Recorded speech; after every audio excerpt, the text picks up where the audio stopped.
Ladies and gentlemen, welcome back to the No Laying Up podcast. Soly here. Got another banger of a deep dive for you. We are closing out the 90s, 1999 major championships with my guy KVV here shortly. We got Jose Maria, we got Pinehurst, we got Jean Van de Velde, we got Tiger at Medinah. A lot of fun, good stuff. This is one of our longer ones, but we did our best to kind of put a book into to the 90s as we look and turn the page over into the 2000s. I think there's going to be some fun stuff to cover in that one as well. This show is, of course, brought to you by our friends at Rhoback. You all know Rhoback. Best fit, best feel. It's a new year. We still love Rhoback, and the Rhoback hoodie is still the single best piece of clothing we own. Simple as that. If you've not already tried it, 2025 is the year for you to try a Rhoback hoodie. Rhoback also just released their new Fulton Hybrid jacket. It has been fantastic. It was very clutch out at Pebble Beach. It's got insulated quilting on the front and back panels, stretch knit sleeves. It's warm. It's flexible. The internal and external pockets are clutch. I've been absolutely loving this jacket. It's clean. It's comfortable. Perfect secondary layer for on or off the golf course. I especially like it off the golf course. But finally, Rhoback's Q-zips are soft. They're clean. They're comfortable. The perfect versatile layer for cooler days. Made to move from the course to everyday life. The four-way stretch makes them super easy to move in. The soft fabric will make you not want to take them off. If you haven't already, time to load up on some Rhoback. Code NLU at Rhoback.com for a generous 20% off your first order through the end of this week. That's spelled RHOBACK.com. 20% off jackets, Q-zips, hoodies, and more with code NLU. We greatly appreciate Rhoback supporting content like this, and I hope you guys support them as well. Without any further delay, 1999 Major Championships. We are ready to close out a decade. We're not actually technically complete with. Went back and looked at it. We didn't do 1990. We didn't do 1994. But otherwise, we are going to be covering the 1999 majors today, and we have covered every other major season of this decade. And Kevin Van Valkenburg is here to help me with that. Hello, Kev. Soly, welcome to 2025. I'm so excited to continue doing this into the other quarter third of this century. We're rolling right along.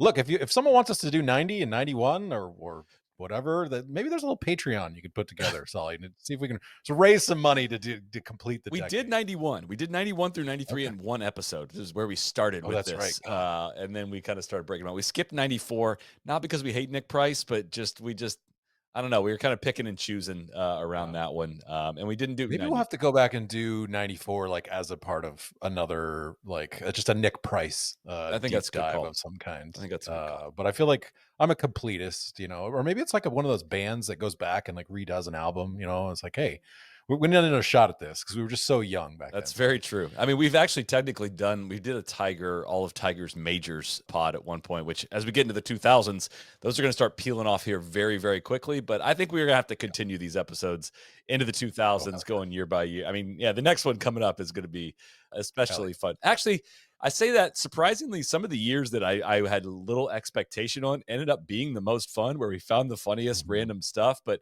I don't know how you feel about 99, but I'm starting to feel the newspaper cycle kind of slowing a little bit around this time. It's not, I'm finding the same articles in a lot of different newspapers and not as much flair as maybe the middle even of this decade of some all-time quotes and, allegory or similes. I don't know the proper journalistic terms there, but it's not quite there in 99. Yeah.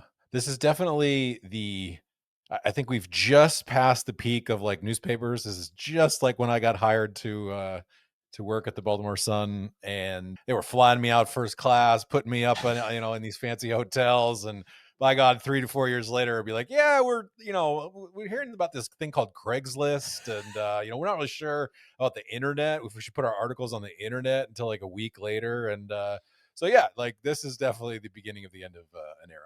So we're covering 1999 today. We have already covered the 99 U.S. Open ahead of the Pinehurst U.S. Open in 2024.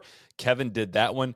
We're going to insert the audio from that one after I cover the Masters. If you've already listened to that one, listen to it again. I'm sure I would listen back to that. I don't even remember that one. And if you already have, if you want to skip ahead, we'll pick back up at the 99 Open Championship, and then Kev is going to bring us home with the 99 PGA. I got a couple trivia questions for you at the end of this as well. So store some stuff away if you can, as much as you can. Okay. I know you don't know what they'll be, but see if we can answer some questions on the back end of closing out the 90s here. But if you're ready, the 1999 Masters held at Augusta National Golf Club. Do you remember anything leading up into the Masters of this year of what might be maybe a little different at Augusta National? I got to think this is probably Tiger proofing era, Soly. This is, we got 98 the year after, but then when everyone came back and got the first look at Augusta, some shit had changed. It had changed quite a bit. The club called it the most significant changes that they've ever made. They're described as dramatic. Jack Nicklaus not playing this year because of hip surgery, but he is there to check out Oh, the new changes. He's riding around here. If you're watching this on YouTube, if you're not, please check out the No Laying Up podcast YouTube channel, where we have some visual elements to these episodes that add a little bit. Riding around with Hootie Johnson in a golf cart, which kind of seems sacrilegious at Augusta National. They got a cart right in the middle of the fairway, but I think the chairman and the six-time champion probably can get away with riding that around. But golf course architecture junkie Jack Nicklaus is going to weigh in on the changes. kind of looking like a South Florida mob boss in this picture here. He's really like, surveying the situation, Hootie. He is kind of looking a little swaggier than I ever remember Jack Nicklaus Jack really being. didn't have a lot of swag outside the 70s. In the 70s, like he was kind of like, uncooled cool, but in the 80s, like 90s, not so much. Jack was hurting for a little bit for fashion. Well, he's coming off a T6 appearance in the prior year in the 1998 Masters and not able to play this year. The first year he had missed, and gosh, I don't know. I can look that up here shortly, but it had been quite a long time. Anyways, he's riding around, looking at the changes with Hootie. They're talking about him. They get to the second hole. This hole has been lengthened back 20 yards. He's watching as Bob Estes is teeing off there. The 11th green has been raised 2 feet. On the 15th hole, there are fairway mounds that have been reduced, and there's trees added to the right, kind of in between 15 and 17. Those were not there prior. There's a new tee on the 17th hole with trees planted everywhere on that one. There's a second cut introduced here. Second cut. Sacrilegious. Second cut. It is 1 3/8 of an inch. Specifically is how it is cut, but now there's officially rough at Augusta National for the first time ever. And in Jack's ride around, he just can't resist himself. He gets up to the 12th hole. Carlos Franco, this is of course in a practice round still, is there. He grabs a 5-iron out of Carlos Franco's bag and steps up and hits a ball in the practice round onto the green, much to the delight of the crowd. On 12, he's hitting 5-iron. Love that. A little chippy 5 with a fake hip. I think the hip surgery was limiting a little bit, but he said he considered the golf ball and the equipment that we have today. We think you've made the proper changes. He said that to Hootie Johnson after their little ride around, and he then left for Bahamas to go fishing for the rest of the week. Okay. I don't think he said he was not going to be watching the remainder of the Masters, but went to the Bahamas to go fishing. So I'm going to give you a chance to guess on this one. Gary Player had some input on the golf course, and it has to do with Bobby Jones and what he would have thought. And I honestly think you can guess what Gary Player would say about the 17th hole as it relates to Bobby Jones. I'm going to say it's sacrilegious. It's just absolutely an abomination. I think Bobby Jones would be so pissed about this situation. What would a dead person do if they were upset about a situation? I'm sure Bobby Jones is rolling over in his grave at the moment, Soly. That is it. Bobby Jones would turn over in his grave is the exact quote from Mr. Player. He also said the change at 17 is the worst I've seen at Augusta. All the Masters champions say it's terrible. Love Gary running down the line and getting comment from Hogan and Saracen and everybody. What do you think about the 17th? Was it an abomination like I feel? Sure, Gary. Sure. I'm guessing that was at the champions dinner that he got like one person to agree with him and said, all the Masters champions agree on this one, as if that's the only opinion that matters. Raymond Floyd, a Masters champion, said 17 is fantastic. It was a nothing type hole. I think 17 is going to be one of the great finishing holes instead of being the very nebulous, very birdieable type hole with the player's length today. Tom Lehman described the changes as a chamber of horrors, which is not quite the endorsement. Fred Couples said, everything was manicured here like a fairway before, and the ball keeps rolling. Now, if you hit that little rough, you're not going to be anywhere near where it would be. So a shorter hitter that hits every fairway is going to get the roll. A longer hitter that normally hits an 8-iron is now using a 4 or 5-iron. You can't get hooked on that, but it will happen. Couples also said the chances of winning will be narrowed to 4, 5, or 6 guys. I don't know if that ended up ringing true here because the winner, I don't think the winner of eventual winner of the 99 Masters would be in that group of 6 guys. I'm assuming he's referring to length because O'Meara also says that it's longer now and it favors longer hitters. Tiger Woods smiled when asked about the changes. He said, number 17 in particular is a huge advantage for the long hitter. The Eisenhower tree doesn't bother me. I just hit the ball over it without even thinking about it. The shorter hitters have to work the ball around the tree and probably hit 5 irons into the green, which is funny. 17's been lengthened again since then, and guys still hit wedges into that. And we're talking about it being lengthened then and 5 irons into that green. So wonder when the last time a 5 iron was hit into the maybe the Taiwanese kid, Tai Long Guang kid had a 5 iron in there. Tiang Long Guang. I'm so sorry. I apologize to our Taiwanese listeners. Yeah, I mean, I think he that's where he got penalized. He couldn't decide on 5 or 6 iron to that one. Hootie Johnson said the changes were made to try to keep up with the world of golf. It's the most significant changes ever made at Augusta, and we're just trying to stay in tune with the times. Mark Calcavecchia, I don't like them. They didn't need to do it. So this is a big topic. All the articles in the pre-lead up are either about David Duval or they're about the changes made to Augusta, because this was controversial at the time. Still is. Interesting to think about, like, their idea of Tiger proofing so that he wouldn't win 10 jackets. Like, could they have made it? What would it have been like if they had just decided to go the opposite direction and like bring other players into the tournament? Would he have continued to just fuck people up, or would he have would have been a similar kind of deal where other guys were able to kind of win a few Masters here and there? I don't know, because I mean, think in theory, yeah, it favors the long hitter, but you're going to get not a long hitter winning this year. You're going to get Mike Weir winning eventually. You're going to get some of these. There's shorter guys were sort of in play. I feel like now I don't know if you can win the Masters as a shorter hitter, but I guess the Tiger proofing thing, I think, was a media thing that came out, and I think it was it was prior to our understanding of how changes to golf courses affected players in general. Like, in theory, making it longer was, I think at the time, people thought was going to hurt Tiger. Mm-hmm. I don't know how, I guess, but that part definitely wouldn't have hurt. Narrowing up the fairways a little bit. Yeah, he's not the most accurate driver, but I mean, we've tons of data since then to say, like, yeah, just get it down there. Even if you're in the rough, you're fine, especially with rough this thin and narrow, and not like thick hack out stuff. It doesn't seem to have a major effect on things.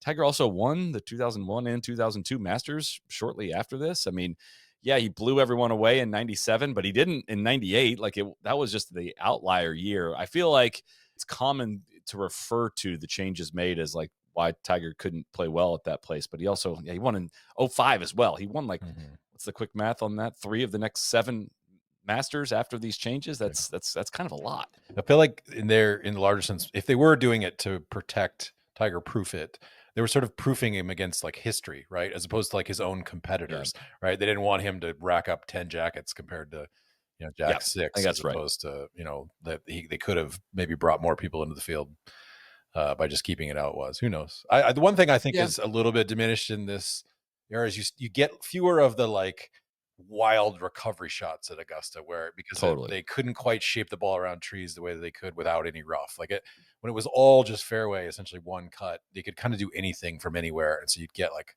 a lot of cool risk shots that maybe aren't quite as common in these days.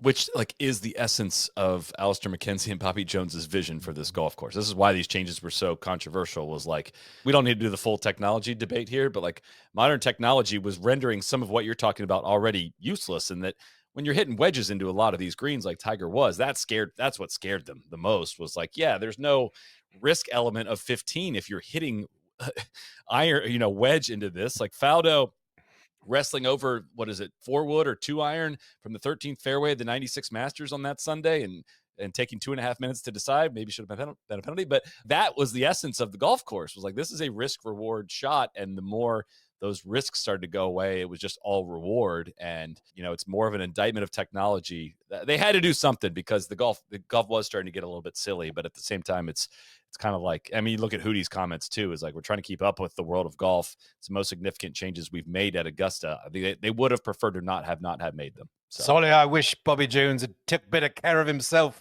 so he could climb in here out of his wheelchair and just start slapping people right and left. He would be disgusted. As much as I want to make fun of Mr. Player's quotes, it's hard to fight back on any of those, because Jones, this was Augusta National was his ode to St. Andrews, and planting trees, not it. That was not what the vision was for Augusta. Well, Gary would be in a real pickle if it was choosing between planting trees and then Mr. Jones's wishes. That's very true. I don't think he had decided he was a tree hugger at that point, but prize fund for this year is $4 million. Winner is going to get $720,000 US. That is the 2024 equivalent.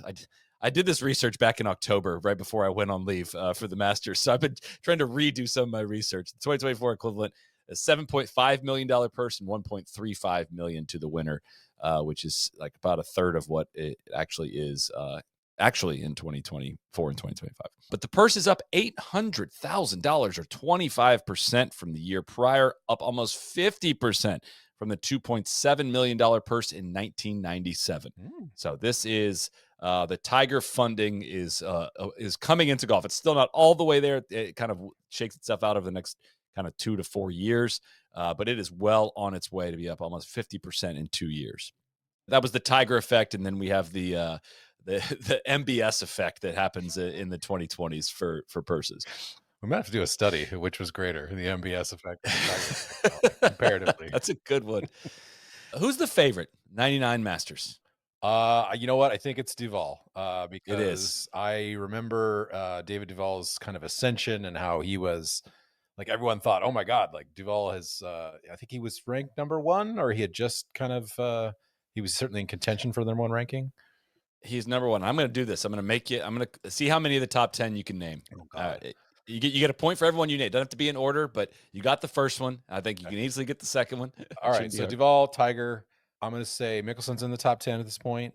Oh, God. He is not. Oh my God. Yes. Jesus. I would say, good fuck. Let's see. Norman's probably not in the top 10 because 96 was sort of his last hurrah. So Nick Price has got to still be in the top 10. Nick Price is number 8. Okay. That's correct. I want to say, do we have Jose Maria Olazabal in the top 10? No. He is 19th. 19th. Okay. How about Marco Mira is probably still in the top 10 here from he is 2 fifth. majors. That's correct. Previous year. Good call. God, Faldo's he's done at this point, so he can't be in the top 10 anymore. How about Colin Montgomery? Got to be. He's number 9. Okay. Well done. Fuck yeah. Let's see. Oh, man, it could be. Is Furyk in the top 10 at this point? He's not. Think who won the 98 PGA, the previous major, most recent major. Oh my God. Sahali. We just covered BJ Singh. Yep. BJ is number 6. Okay. That's right.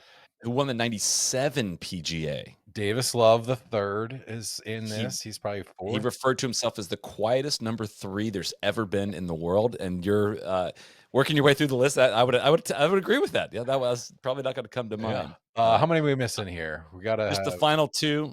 One is English, one is American. Okay, so is Payne Stewart in the top 10 at this point? He is not. Okay. Is Lee Westwood in the top? He is. Yes! He is number 7 and the 10th ranked player, an American Masters champion in the 90s. You know what? Fred Couples did not make the Ryder Cup team that year, but I feel like that's a good guess. It is a good guess because he is number 10. I will give it to you. You got it. You got Hell it. You got yeah. 10 eventually. A little bit of help. But so far this PGA Tour season, David Duval wins the Mercedes Championship by 9 to start the year. He then wins the Bob Hope by shooting 59 in the final round. Payne Stewart wins Pebble. Tiger, of course, wins Buick. He won every Buick ever. There was like 8 Buicks, at the time, and he won those. Buicks all in the yard, rusting out after years of non-use. You had to give them away. Yeah. Ernie won the Nissan at Riv. Elk won Doral. VJ won the Honda. Duval wins the Players and the Bell South back to back in the 2 weeks leading up to the Masters. Duval, in the last 18 months, how many wins do you think David Duval has? 18 months, year and a half. I remember this from the VJ pod. He had like 8 wins or something in like an 18 or 7-8 wins in an 18-month span. 11 wins. Data Golf has this as the 4th best stretch of golf since 1995, including today, like up to today. Yeah. 4th best stretch of golf behind Tiger 2000, Scotty this year, and VJ 2004. That's the 4th best stretch. Now, I think how they do it, one player can only be on the list once. Like Tiger would be on it multiple times, but this is the 4th best peak of golf in since 1995. Duval has won 11 of the last 34 times he has teed it up on a golf course. It's just freaking remarkable. He would then, from this point on, only ever win 2 more tournaments. Man. One would be, of course, the 2001 Open Championship. So, other 99 news later that summer, Andy Pazder from the PGA Tour announces caddies will be allowed to wear shorts only when the heat index gets above 100. Jesus. I saw this in my research too. I didn't dig too deep into it, but good Lord. Like what is ridiculous, like backwards thinking there was back then. Like I think it was because one of the caddies like passed out at one of the events earlier in the year. And Sounds they're right. like, oh, maybe we shouldn't like walk these guys to death in front of huge crowds. Getting to the tournament here, Arnold Palmer tees it up for the 45th time in the Masters. As I said, Nicklaus misses for the first time since 1959. That was the last time that Jack Nicklaus had missed the Masters. There's some AMs in the field of note. You might recognize Matt Kuchar, the 97 U.S. Amateur champion. He is back a year after smiling his way around Augusta. We also have a future Masters champion, Trevor Immelman, the 98 U.S. Amateur Pub Links champion. Good job, Trev. And another future Masters champion who you thought I was probably going to next, a young Sergio Garcia, the 98 British Amateur champion. Swing just looking so laggy and loopy back then. Love seeing that 975D Titleist driver too. Like, let's bring those back. Come on. That was 99 is kind of around. I know they're starting to bitch a little bit about technology at this point, but that might have been it. That might have been like the perfect balance, the moment to balance. Maybe mid 90s. I'd have to look into what my official answers for that. But I'll think about that next time I hammer my GT, like 235, and I'm like, oh God, I just gone too far. Ball. Yeah. Players are going off in threesomes for the first time at the Masters, and pairings will be the same for the first 2 days. So we've often, noted up to this point about how they changed after every day, but officials cited the larger field size as the reason. I just learned this in the research. Officially, there was, I guess, an annual international players dinner at the Masters. That's now ending. This is the last year that I couldn't tell actually if they did one in 99 or not, but that is now done. Really? The international players dinner. Just reserved another banquet room away from the Champions Dinner where the internationals will welcome. I'm guessing, and I'm also guessing Gary has something to do with either this starting or ending, and I don't know which one. But now that I'm done in this dinner, I'm going to have another dinner over here.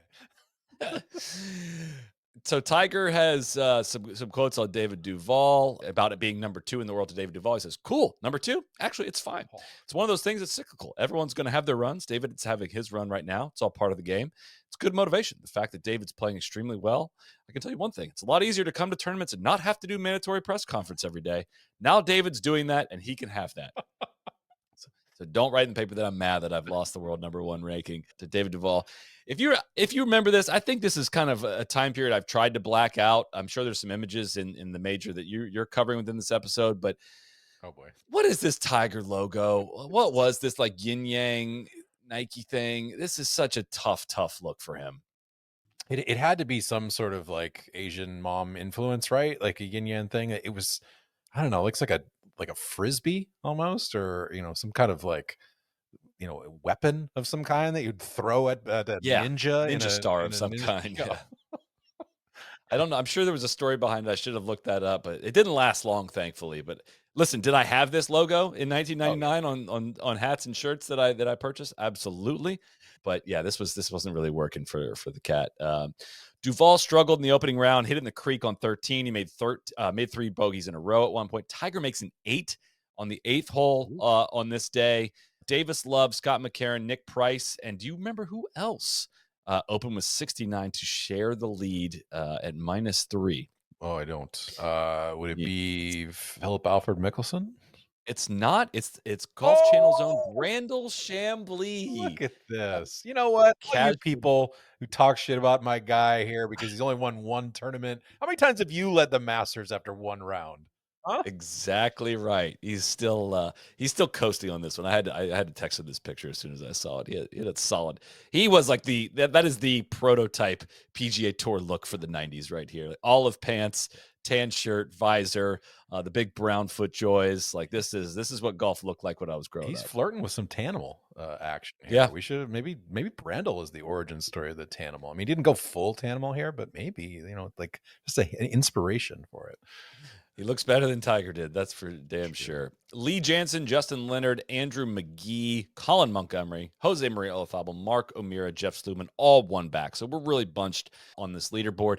Condittis are pretty rapid out there. I couldn't firm-ish, but Davis Love noted he saw officials ahead watering the 14th and 15th greens to, keep them from becoming as hard as concrete. So kind of in line with kind of them freaking out about some of the scoring in the prior years. Sound like they let it get maybe a little too firm. One newspaper said the greens were on the edge of going from unrelenting to unfair. Fairness, a big word in 1999 as we work through some of this. I don't know if that reared its head at Medinah, but definitely did at Carnousite. We'll get there. Nick Faldo, whose game, it's gone at this point. He has shot 80, hasn't broken par at Augusta since his final round 67 in 1996. There's a rainstorm on this day, 90-minute delay. I'm wondering if that kind of helped soften things up a little bit from there on out. But the crowds sound just a little different in this time period. We'll get there on Sunday, but man, there was some, maybe it's just the way the audio was recorded on some of the videos and everything, but man, there were some freaking roars in this time period. I don't think crowds, as ticket prices have soared for an event like this, I just don't know if crowds still react the same way, even at a place where you don't have your cell phones out. They didn't have their phones, so everybody could clap. Yeah. So it's really important for things have evolved. Now they just now they have to just whistle. So on Friday, it's a windy day. Tiger claims he gets gusted on 12. He backs off twice. Says the wind died and then picked up again while the ball was in the air. I just want to show you where this ball landed. If you see the splash in this image, it is 35% of the way into Rays Creek. Yeah. I mean, it had to have been a chunk, but Tiger plays it up. I mean, you see the splash mark of that one. That is not halfway into Rays Creek. Spieth's third shot in 2016 might have gotten farther into the creek than this one got. That's brutal. He looks confused at the tee. He played up this part. He sauced the hell out of this one. So, he's gesturing about the wind as he walks up. But gusted again. What maybe the 99 ball really did get gusted that bad, but that just made me laugh watching that. I was like, dude, that one wasn't even close. Duval hits it in the water on 15. He makes an 8. He shot 74. He was 1 over through 36. I keep highlighting this because I still think Duval should have won this one. Like, he was clearly the best player, and he just made a ton of catastrophic mistakes. I don't have the birdie count in front of me, but it just seemed like he just kind of kept, hitting himself in the head with his own fist more than it was like the golf course really punched him. But he makes a little run come Sunday, but obviously does not go on to win this one. But a second round 66 gives Jose Maria the lead over Scott McCarron by 1. Lee Jansen and 1 Greg Norman, 3 shots back, headed to the weekend. You're saying wow as if you don't remember the 1999 Masters being a great Greg Norman opportunity. And I honestly, not even the last great collapse, because he fucking ties the lead to the British Open at some point in his 50. But this is still, he's what, 45 here? 44? I think he's 43, okay. I think is my guess, because I think he was 41 when he melted down in 96. So I guess he'd be 44. He's 69 now. This is 25 years ago. 44, let's call it. Wow. Yeah, going into this one, again, didn't remember this as being a great Greg Norman opportunity. Kev, this was a great Greg Norman opportunity. And hot take, Soly. Is Greg Norman one of the great Masters players of all time? I fucking put himself in contention a lot of times, just didn't close it. I'd have to think on that just a little bit. I'm going to go pull up his Wikipedia yellow here. Masters in the 90s, his results are cut, T6, T31, T18, T3, second, cut, and then I won't spoil where he ends up finishing this year. He does not win it. I will spoil that part. But I was getting nervous there for a second. Perhaps I misremembered. It's like a little bit like my insane Phil Mickelson is one of the best U.S. Open players of all time take, which I think has more evidence to that than Greg's Masters. But it is a little bit of a surprise because he had missed the cut in the prior two Masters after 96. Washed, not canceled yet at this point.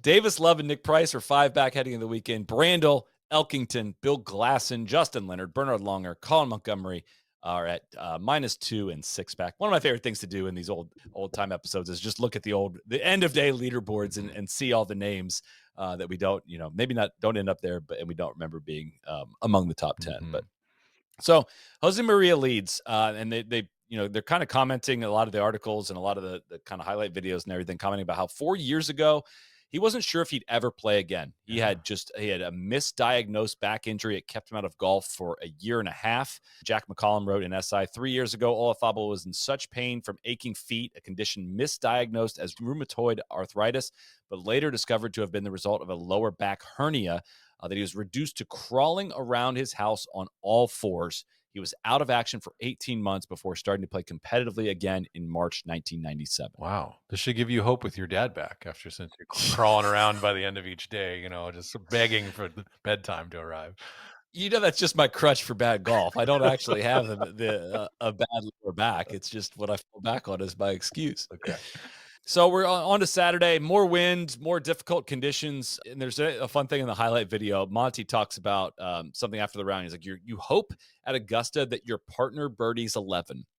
So you don't have to go first on 12. Oh, yeah. And, especially in this time pre-Pro V1, this golf ball is just spinning a lot. And everybody's talking about the wind on this shot. Davis Love, along this note, Davis Love takes a one-shot lead to the 12th. Again, he entered the round 5 back on this Saturday. Takes a one-shot lead into the 12th, hits first, and airmails the green and makes bogey. Norman is playing first in his group hits it over the green, and they never find his ball. Wow. Never find it. He has 5 minutes to look. Lee Jansen's up in the hill looking for it all. They cannot find it. He has to walk back, hits it to 30 feet, and drains the bogey putt. Wow. Saves 4 after losing the ball. CBS commentator Bobby Clampett would later find Norman's ball after play had concluded. It was found about 10 feet from where Norman had Nick Faldo's pocket. Is it? No, sorry. This is where his grudge with the whole golf world began. Scott McCarron goes first on the 12th hole with Jose Maria Olazabal, but goes long and also loses his ball. He makes triple. And Jose Maria steps up and stuffs one. He missed the putt, but stuffed one. Everyone stunk on this day. Love made double on 15. Norman bogeyed 13. We would have had a field day on the live show with how much everybody stunk on the new Masters. These guys golf stink. course. Get them off the course. They stink. Jose Maria shoots 73, leads by 1 going to Sunday, but couldn't make a putt. Like, they have a montage of all of his missed putts, and it's kind of insane. And Jose Maria, known for his putting, he could not make anything on this Saturday. But he shoots that 73. He leads by 1 over 1. Who's in second place going into the final round? Could it be Davis Love or David Duval? Is it? It's Greg Norman. Greg Norman. Jesus. Wow. I tip my hat in respect, you son of a bitch. I tried to hint at this one. It's the dude of the 90s, man. Like, that is one of my big takeaways from doing all these is how much of a guy this was in the 90s, and only winning one major in this decade. It really is a crime. But what's Norman's hat situation? Is he so glad you asked this. I'm so glad you asked this, because he wore the brim hat, as far as I could tell, for each of the first few days. Okay. Comes out final pairing on Sunday, wearing a regular hat. No aura. Absolutely no aura. The shirt looks worse with the normal size, with the normal hat. It's the exact opposite effect of Bryson. Bryson looks so much better in like the normal fitted hat instead of the Ben Hogan hat. Norman was known for the big brim hat, and I don't know why on Sunday he came out without it on. Huh. Wow. So I feel like it's like a Dumbo's feather situation. Like, you just, he had the talent all along, but he took away his like security blanket. It was to block out the haters too. The haters could get to you way too easily without the brim hat. Love and Pate are just 2 shots back. Again, Love made double on 15 after dunking his third into the water. There's probably a decent reason why all these guys had all these car wrecks everywhere. Again, the firmness was a factor, but yeah, there were a lot of car wrecks everywhere. Also, the drivers they were like nickels. So you had to hit it the size of a dime to make a good shot. You couldn't just wail on it. Steve Pate set a Masters record by making 7 straight birdies, and he shot 65 on this day. Els, Estes, Carlos Franco, and Lee Jansen are 3 shots back going into the final round. Elk, McCarron, Monty, and Price, all 3 under and 4 back. Tiger shoots 70 to move to -2, 1 shot out of the top 10. David Duval shoots 70 and moves to -1. So we get to Sunday. The wind is up big, and it's Norman and Olazabal in the final pairing. And the Norman stuff is massive. Like, he has been hamming it up in the press center all week. Big smiles, totally at peace. Like, am I a sentimental favorite just because I'm old or because of 96? Which one is it? Just that's my worst Australian accent ever. But that was like your scoops bit, Soly. God, Australians are pissed enough at us for you're coming out here sounding like a carnival barker. I bailed on it a quarter of the way into the first word. No. I can't do an Australian accent. I can't do the Norman accent. Pull up. I say this to say, like, the crowd, it couldn't have been less than 95-5 partisan-wise for Greg Norman over Jose Maria, which, again, I mean, we could do a whole probably pod on just like what makes a star, what makes somebody appealing to massive amounts of people. You would think, all the close call. It's just an interesting case study of like, it's the close calls for Norman for sure. Jose Maria literally won this event 5 years ago. Like, he is a Masters champion. He's somebody the Masters patrons are familiar with, yet he's won it already. So he just does not have the pull amongst the crowd anywhere near where Norman does. Ollie makes an up and down on one from long. I'm showing you the image. I mean, just a completely grotesque up and down because these greens are rolling about, looks like about a 14 on the stimp with the wind blowing, and to stop a ball from, he bumped it into the hill and crept it on the green. Just an insane up and down. But he bogeyed 3, 4, and 5. He says to his caddy, I think we're giving this tournament away. Buddy, but he turned around. The original Buddy, I think we're collapsing. I feel like we're collapsing a little bit here, bud. But he makes birdie on the par 3-6 to the back right pin. There's a 4-way tie at the top as Davis Love pours in a birdie on the 9th. He's also got some swamp ass going here in the Dockers as he bets. You don't see a lot of khakis. I didn't mean to take a screenshot of him bending over with his swamp ass, but that's what I got. And I was like, oh, okay, I guess we're going with that one. So we're headed to the back 9. Tournament doesn't start till the back 9 on Sunday. We're in for a fun afternoon. Olazabal steps up and birdies the 10th hole to take the lead. But Norman makes birdie on 11. And I can't play Masters audio, but I will encourage everyone to go find this minute mark from the YouTube video. The final round of the 1999 Masters on YouTube. He hits the putt at 132.53. Mm-hmm. And I would invite everyone to go watch that because it's like Jack in 86 level of ape shit that this crowd goes into. It's the most people on a hole between 11 and 12 tee. Yeah. I mean, it's just stacks and stacks of people. He makes this putt, and again, it might be how they mixed the audio back then, but it's like, how when audio gets like too loud and scratches like the top level, and it like the gain is up too high. Yeah. It's that level of sound of like it would bust a speaker of people going absolutely ape shit. And they cut to the crowd, and there's people literally in the middle of it, like jumping up and down. I mean, arms waving, throwing their babies in the air. It's just pretty much. I can't really like capture any of that in any of the screenshots or anything, but it's mayhem. And it's I would say at least 10 times the roar that Ollie got for making birdie on 10. Wow. And he gets huge ovation as he walks up to 12th tee. He's got to go first on 12th tee, and he hits this shot. I mean, he pulls it left, and he must have chosen. I mean, remember he pulls it into the shit and loses the ball on Saturday. Mm-hmm. He must have taken way less club, but he gets an all-time break because this is he hits short left in front of the front left part of the green, and Fred couples and stays on the bank. Yeah, like it had no business staying dry, and if it would have been anywhere near them, even the middle of the green, it would have been in the middle of Rays Creek. Like it was a very bad shot. He pitches up, and Ollie, again, kind of reading off that, whoa, is there too much wind up there? He goes long into the back bunker. But Ollie gets up and down, and Norman does not. All right, so Norman is back to -5. Olazabal -6. They go over to 13. Olazabal's on in 3, but Norman is on in 2. Hits an excellent second shot on in 2, and has a long eagle putt from above the hole. And he steps up and he drains it. And sends the crowd into another complete frenzy. I still think the roar on 11 was louder, but I mean, it is like Greg Norman is leading the Masters now on the back 9 with 5 holes to play. Oh, man. And Olazabal's putting for, he's 20 feet away for birdie. Like it's not like a huge threat. Olazabal steps up and drains his 20-foot birdie putt to tie. Oh, so like just an awesome back and forth on 13. They acknowledge each other with a little kind of point and incredible sportsmanship and mutual respect and all that stuff. So again, 5 holes to play. Norman tied for the lead of the 99 Masters. Didn't realize, don't remember this, didn't know this. You didn't know this before we started diving into this, but like, if you don't like Greg Norman, it's a great like evidence that karma exists, because no dude was more snake bit in these freaking majors. Like it just, he played well enough to win 6, 7 of them, and like somebody just kind of like snatched one from, you know, the jaws of defeat, and all of a sudden they were like, he was like, holy shit, well, at least I have 10 more years to win like a bunch of these. Well, at least I got 5 more years. Well, at least I got this last shot. It's just like, fuck. I mean, how many times has he been on 15 green with like a chance to win the tournament? You know, 4, 5 probably.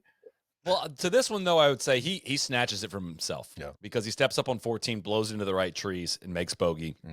Steps up on 15, blows into the new right trees there, lays up into the fairway, claims there's mud on the ball, but misses with a wedge right into the bunker on 15 with his 3rd shot. Doesn't get that one up and down. So after the awesome eagle on 13, he turns around and throws the 2 shots back on 14 and 15. Olazabal heads to the 16th hole with a 2-shot lead, or at this point, it's only a 1-shot lead over Jerry Pate. So as you can tell, it's not going to happen for Norman. There's some, some quotes afterwards. He said, it's not a heartbreak. Like, look at the leaderboard, and there are a lot of other guys out there who could sit here and say their heart is broken too. Don't make a mountain out of a molehill on this one. Kind of fending off the press. Like, this isn't a joke. I didn't choke.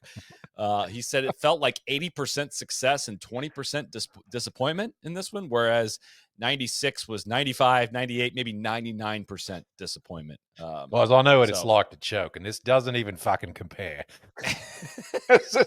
I've been kicked in the nuts before, and this is not it.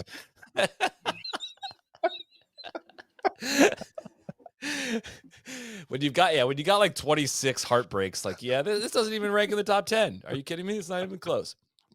So playing ahead of Ollie, I don't remember this at all, but Davis Love still in contention. All right. When he gets to, he's 5 under, he's 2 shots back of Ollie, but he pulls it way left on 16 on Sunday at Augusta in the left rough, pin high.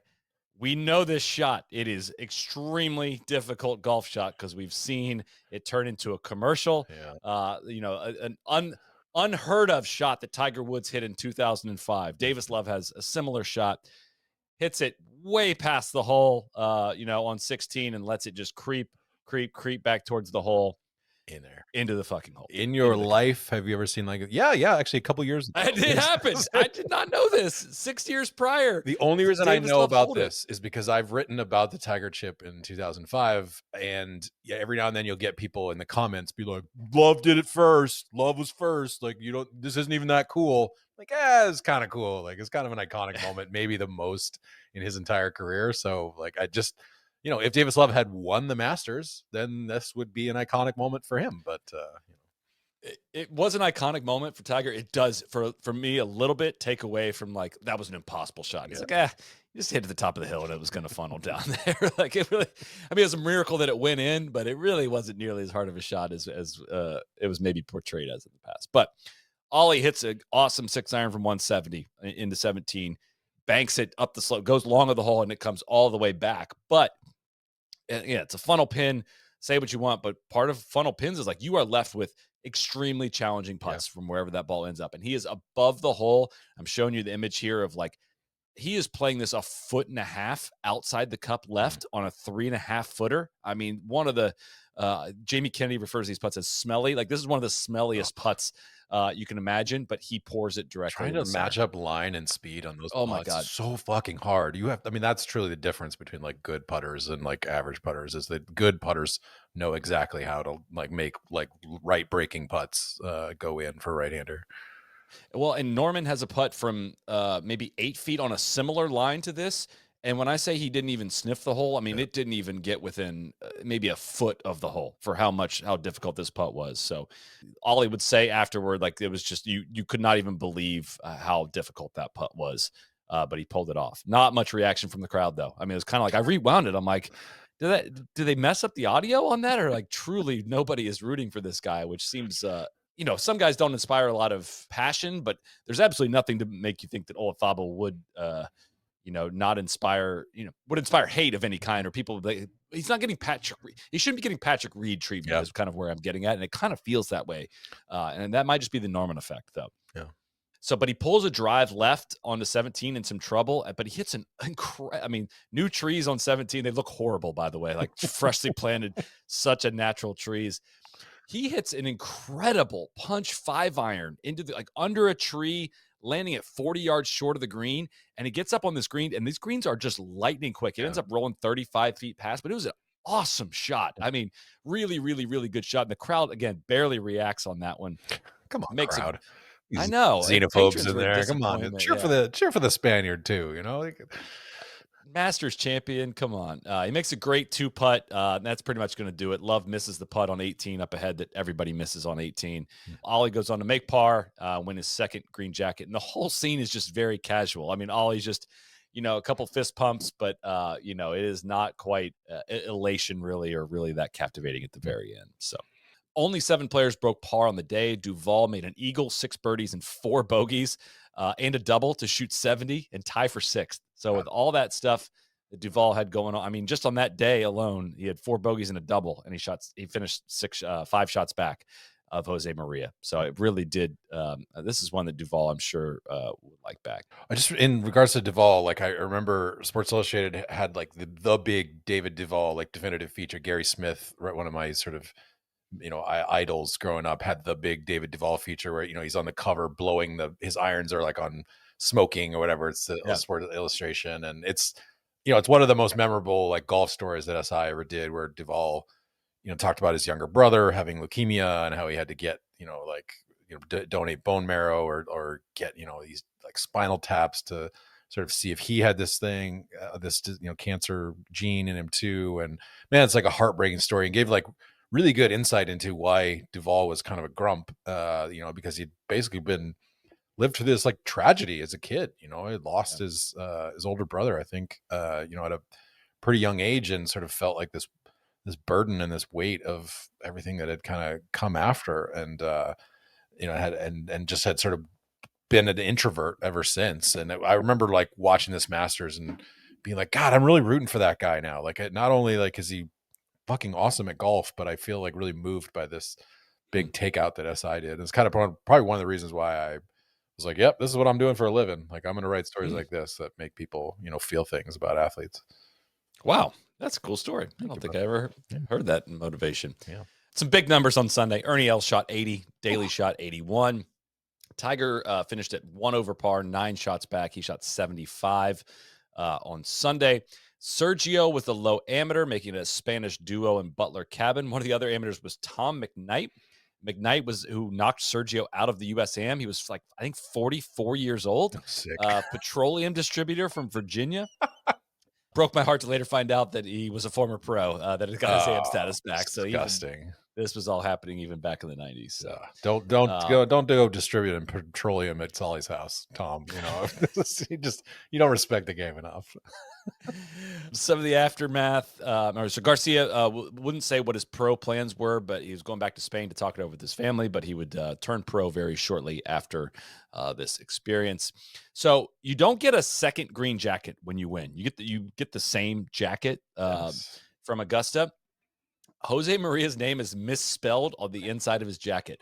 It's spelled with a B-E-L at the end when his name is actually spelled B-A-L. I don't know if that's ever been fixed, but that was the case, that there was that it was misspelled.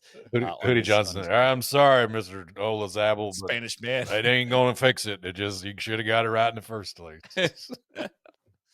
You damn foreigners coming up here gobbling up our trophies.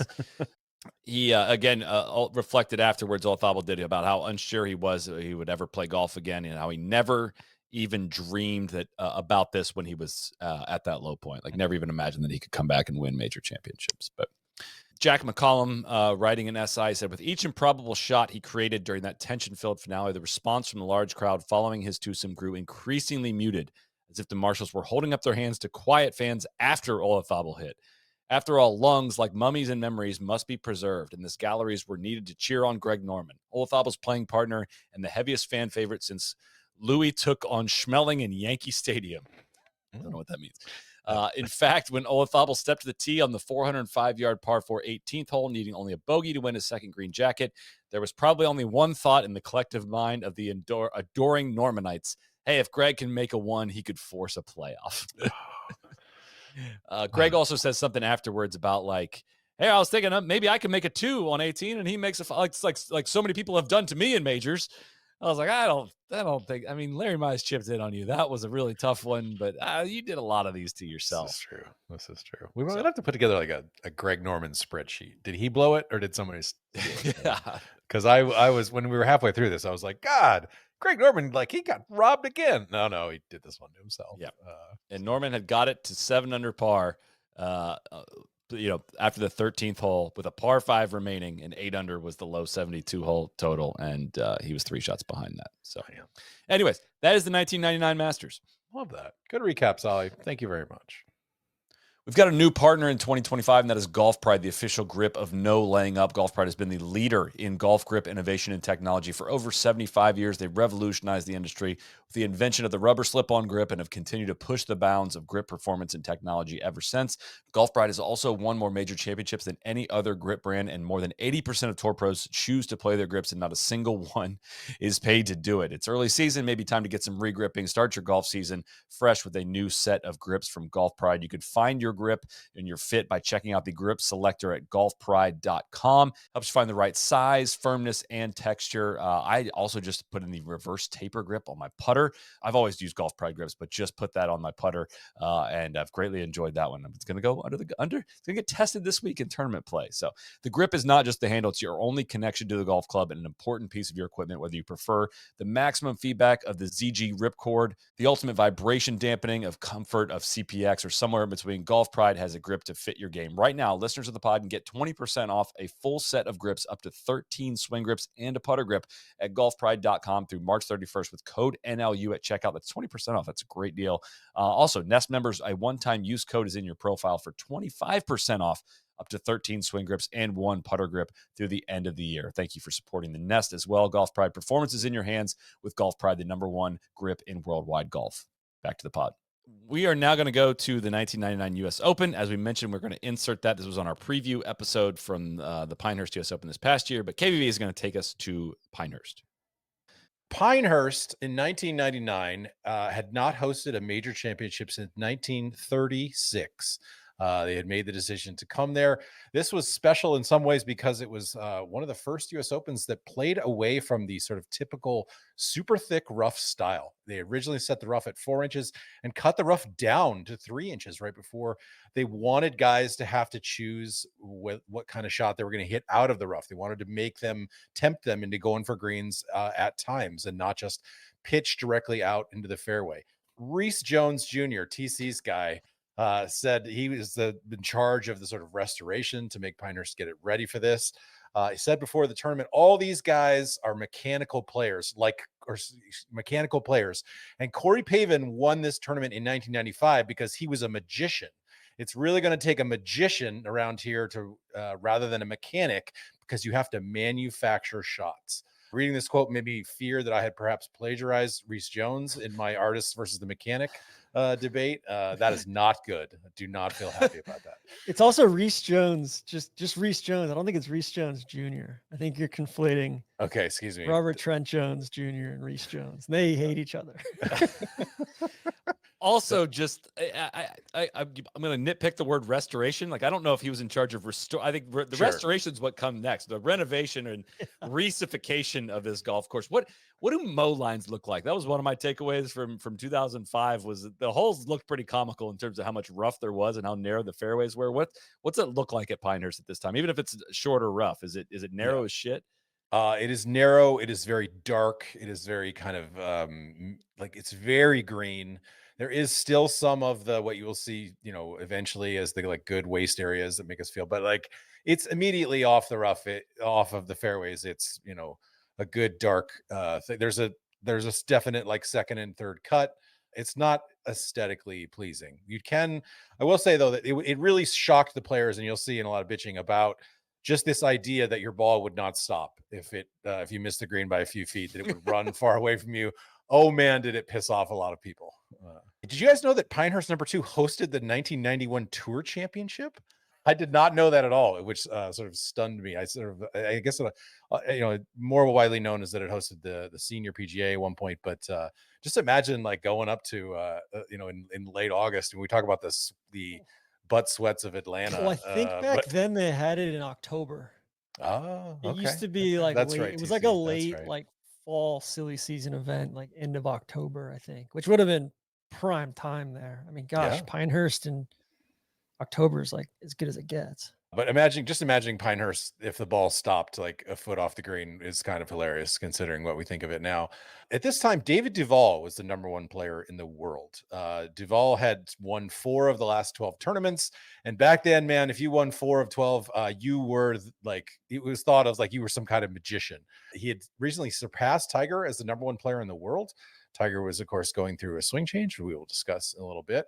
But guess what? This week prior to the US Open, Duval had burned his right thumb and index finger on a teapot, and he couldn't play any practice rounds prior to Tuesday afternoon at Pinehurst. He has heavily bandaged on both of his fingers. He said, "They seemed fine.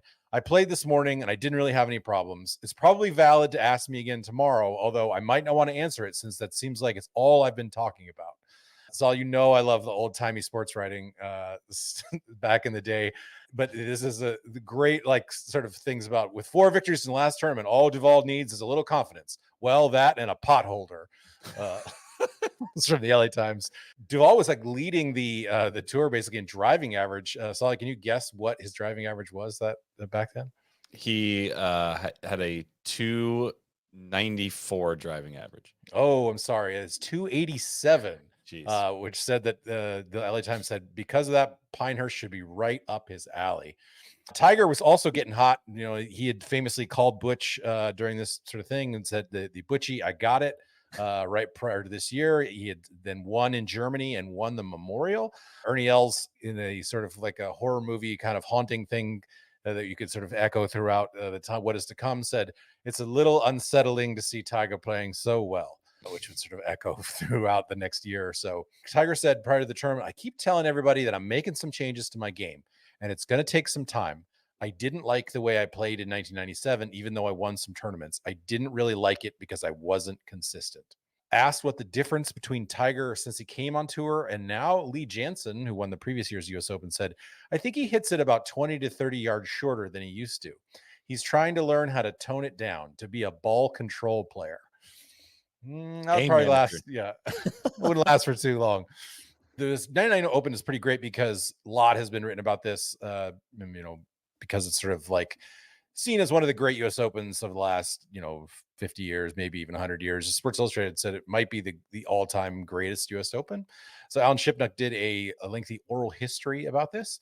And Paul Azinger said in 2014, he was talking to Shipnuck, everybody in the world could see Tiger and Phil's talent, but there were still some pretty big questions about both of them. If you look at Phil, it was still unrealized potential. There was a real question about whether he had what it took. A lot of players were beginning to think that Tiger was overrated, that the Masters win was part of a hot streak that had ended. He had hardly won in the 2 years since, so they both came in with something to prove. Masters winner Jose Maria Olazabal said he didn't think that there would ever be another Grand Slam winner. I would like to be wrong, especially this year. Jose Maria was a hot pick coming into this US Open because of his short game. Everybody felt like you had to have a great short game to play well this week.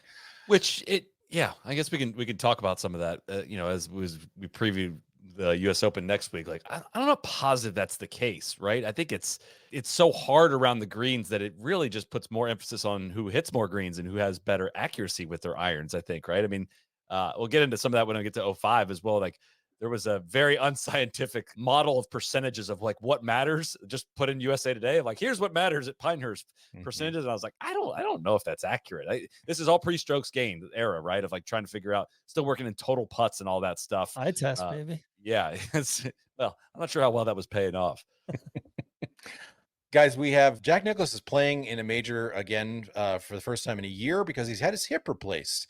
And, Jack has said this quote, I think 1,000 times since, but I'm kind of wondering if this might be the origin of it. Listening to guys in the pre-build up to Pinehurst, I used to love listening to him gripe. Somebody would say, the rough is too high, check him off. The greens are too fast, you can check them off. The course is too long, check them off. You can check guys off because they complain themselves right out of the championship. We have to be nearing a threat of this might be, next year might be my last US Open. I'm sure there's one of those quotes in there, right? So next year, he says he's not going to play all 4 majors for the first time, essentially, in his career, but he is not ready to retire. He says, I don't get a lot of enjoyment out of going out and grabbing 3 friends and beating around the golf course for $5. I don't get a kick of that.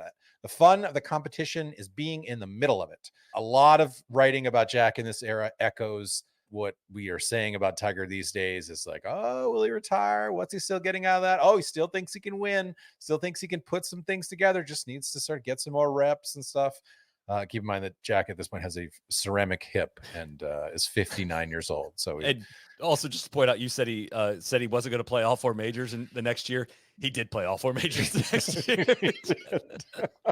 Shaq also famously had a hard time kind of letting go. I believe he played all the way up to 2005 was his last Open Championship, Soly, I think. Well, he did the retirement tour at St. Andrews in 2000, did the wave, and then also came back in 2005 and played it one more time. So, and he played the Masters up until 2005 as well.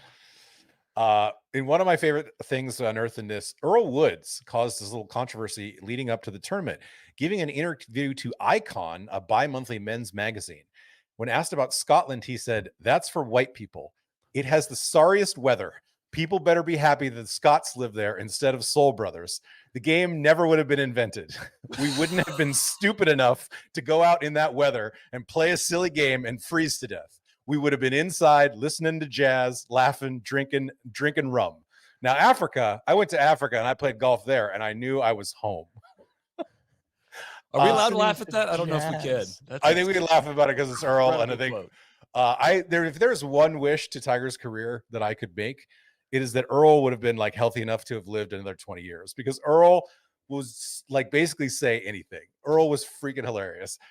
Just in the way I think he said this stuff just to provoke people like half the time. Like he constantly wanted to kind of like dig on people and sort of throw it in their faces and stuff. And a lot of times the sports writers of that era would be like, we ain't touching this, Earl, like tape recorders on, but we're not going to write about this stuff.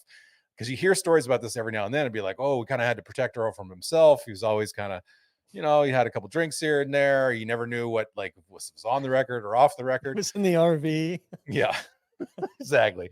Earl claimed that these quotes were totally farcical and fabricated, but then the author revealed that she had taped the interview and he had nothing to say after that. Nobody would have believed Earl on that one. That it was, I did not say that. What was this quote too about that Tiger was going to have a bigger world impact than Gandhi? Yes, bigger than Gandhi, bigger than Buddha, bigger than anyone because of his potential. Bigger than reach. Nelson Mandela as well. Was that one? I believe so. Yeah, it's in the famous Gary Smith story.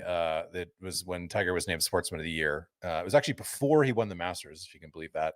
That they sort of that penned all that. It's worth going back and reading if you can get into SI's that was a wild somewhat cover. Shoddy archives. Yes, it was. Like it was him, like what it was, the painted thing. It was like a bluish cover. I think. I feel like, was it the one? I know the one you're talking about. I'm trying to remember if it was like one of those ones where it's like 1,000 images of Tiger that's like then made into a larger image and stuff. But I know it was not like a typical photograph. But just the idea that people should better be happy the Scots live there instead of Soul Brothers. That's incredible. So Phil Mickelson, also a pre-tournament favorite, doesn't arrive until Tuesday because he's been at home with his wife, Amy, who's had a difficult pregnancy with their daughter, Amanda. He says he's going to wear a beeper during the rounds, and if it goes off and Amy's gone into labor, he is going to leave immediately, no matter what position he is in. Doesn't matter if he's leading by 4 on Sunday on the back 9, he is still going to walk off the course. Absolutely, Phil says when asked if that's really true. That beeper goes off, I'm exactly 5 hours away. He and Amy have developed a special code that she can punch into the beeper if she goes into labor in case someone is trying to prank them. Like sort of a lot of writers are making jokes that like maybe Earl Woods might try to put a call into the beeper and get Phil to be bouncing. He said, I'll be very disappointed if she were to go into labor and not call me. How would people get the beeper number? This is a great question, TC. I don't know that people, Earl Woods, special ops guy, Green Beret, you never know. Stuff like that could happen. What would the cutoff be? Like, all right, if you are in the middle of the 72nd fairway, like, and the beeper goes, like you're finishing at that, what would the cutoff be of like, all right, I can spare like a 30 minutes here to do this. Like, you know, we can agree if it's an 8-foot putt, he's not walking off. Yeah. In Moore County Airport's right there. You would have First to, child, you know, I don't know. Is Hannah going to listen to this, Soly? I mean, how truthful do you think you can be? I'm the 14th hole, I'd walk in. Like, I'm out of there, right? 17? First child, I don't know. Well, as you'll see, Phil really labor didn't lasts a long time. It can last a long time. This is true. Yeah. As you'll see, though, Amy kind of lies to Phil throughout all of this. She's basically in labor the entire time, which didn't really know until Alan wrote this story. Amy says, when Phil left, it was the most emotional goodbye that we've ever had. He was so determined. He said, I am going to win the U.S. Open. I'm going to come home. We're going to have a baby, and it's going to be the best week of our lives. Phil said, I had no doubt in my mind I was going to win the tournament. Alan got Bones. I'm gonna hit this parlay too. Bones actually had to carry the beeper. I don't know if you remember that. And Bones said, oh God, the beeper. I was stressed about it the whole time. If I would have lost that thing, I've been filing for unemployment. I heard plenty of people say after the fact, oh, he wouldn't have left and this and that. But when Phil showed up in Pinehurst, he got in my grill and said, I don't care where I am. I want to know 10 seconds after that thing goes off. He was dead serious. Amy said, on Wednesday, my mom took me to see Dr. Webb, who's their OBGYN. He checks me out and he goes, wow, things have changed. If you would have looked like this yesterday, I wouldn't have told your husband to go. And my heart just sank. It had been a difficult pregnancy for Amy. This is a kind of an amazing thing. In late March, Vijay Singh's wife, Ardina, threw a baby shower for Amy Mickelson. Always thought that they were going to, like, the Mickelsons and Singhs were mortal enemies. The following day, Amy had to be taken to the hospital because she started experiencing contractions. She was confined to bed rest from there. And ever since then, like, chirping cell phones and pagers started to make Phil nervous because he always wanted to have the beeper on him, around him. I didn't know if I was going to come home, he said. On Friday, Amy started to have contractions. Phil and I were talking all the time on the phone, but I was not saying what was going on, which was really stressful because we share everything. Maybe not everything. So we have these contractions, and as soon as he hung up, I burst into tears. A lot of comments in the lead up.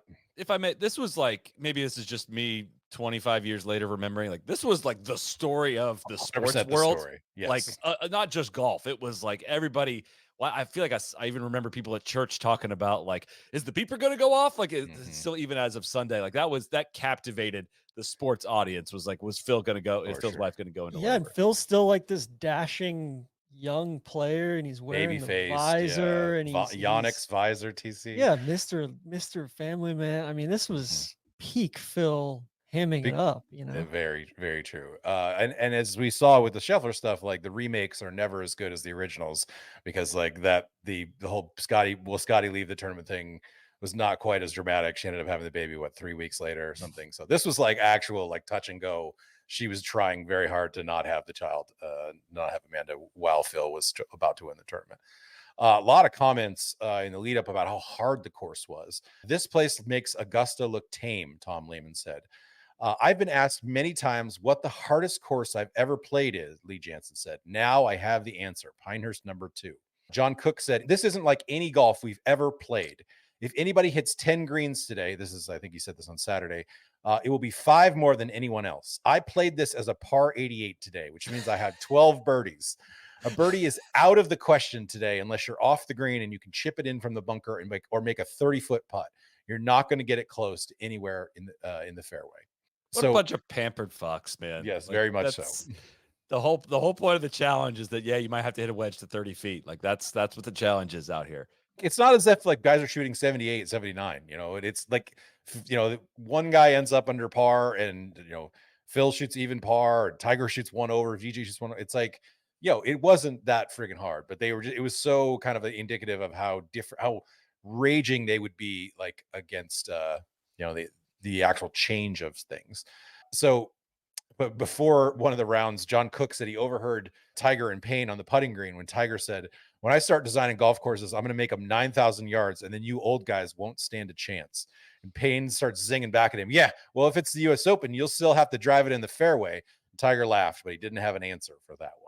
I'm not going to dwell. Also not consistent with our now found understanding of what it takes to win U.S. Opens. 100%. The way that golf, like, intelligence would change about this stuff is quite funny. But this is a time when they're sort of driving it to 260 or whatever. So, Sure. you know, it's as we'll see play out. I'm not going to waste too much time on the early lean up because the final round is so exciting. But David Duval is, and even with the burnt fingers, is goes out and shoots 67 in the first round, tied with Paul Goydos, Billy Mayfair, and Phil Mickelson.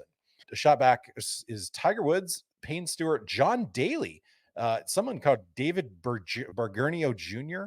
Bargano, yeah. That's TC's guy. Yeah. You know what, TC, I'm glad you're here to identify some of these guys that I've never heard of.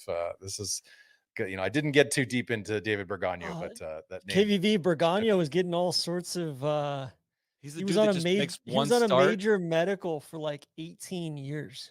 It was Wow. so sick. Like, how do you extend your major medical sick. that long? He was He- the guy he that come. just- He would make one start and then be like, "No, I'm still on. I got to go back on medical." Like that's it just ended. They had to rewrite like the entire major medical rules on account of this guy. It was incredible. So he's collecting like hundreds of thousands of dollars a year in compensation from the tour being on a major medical.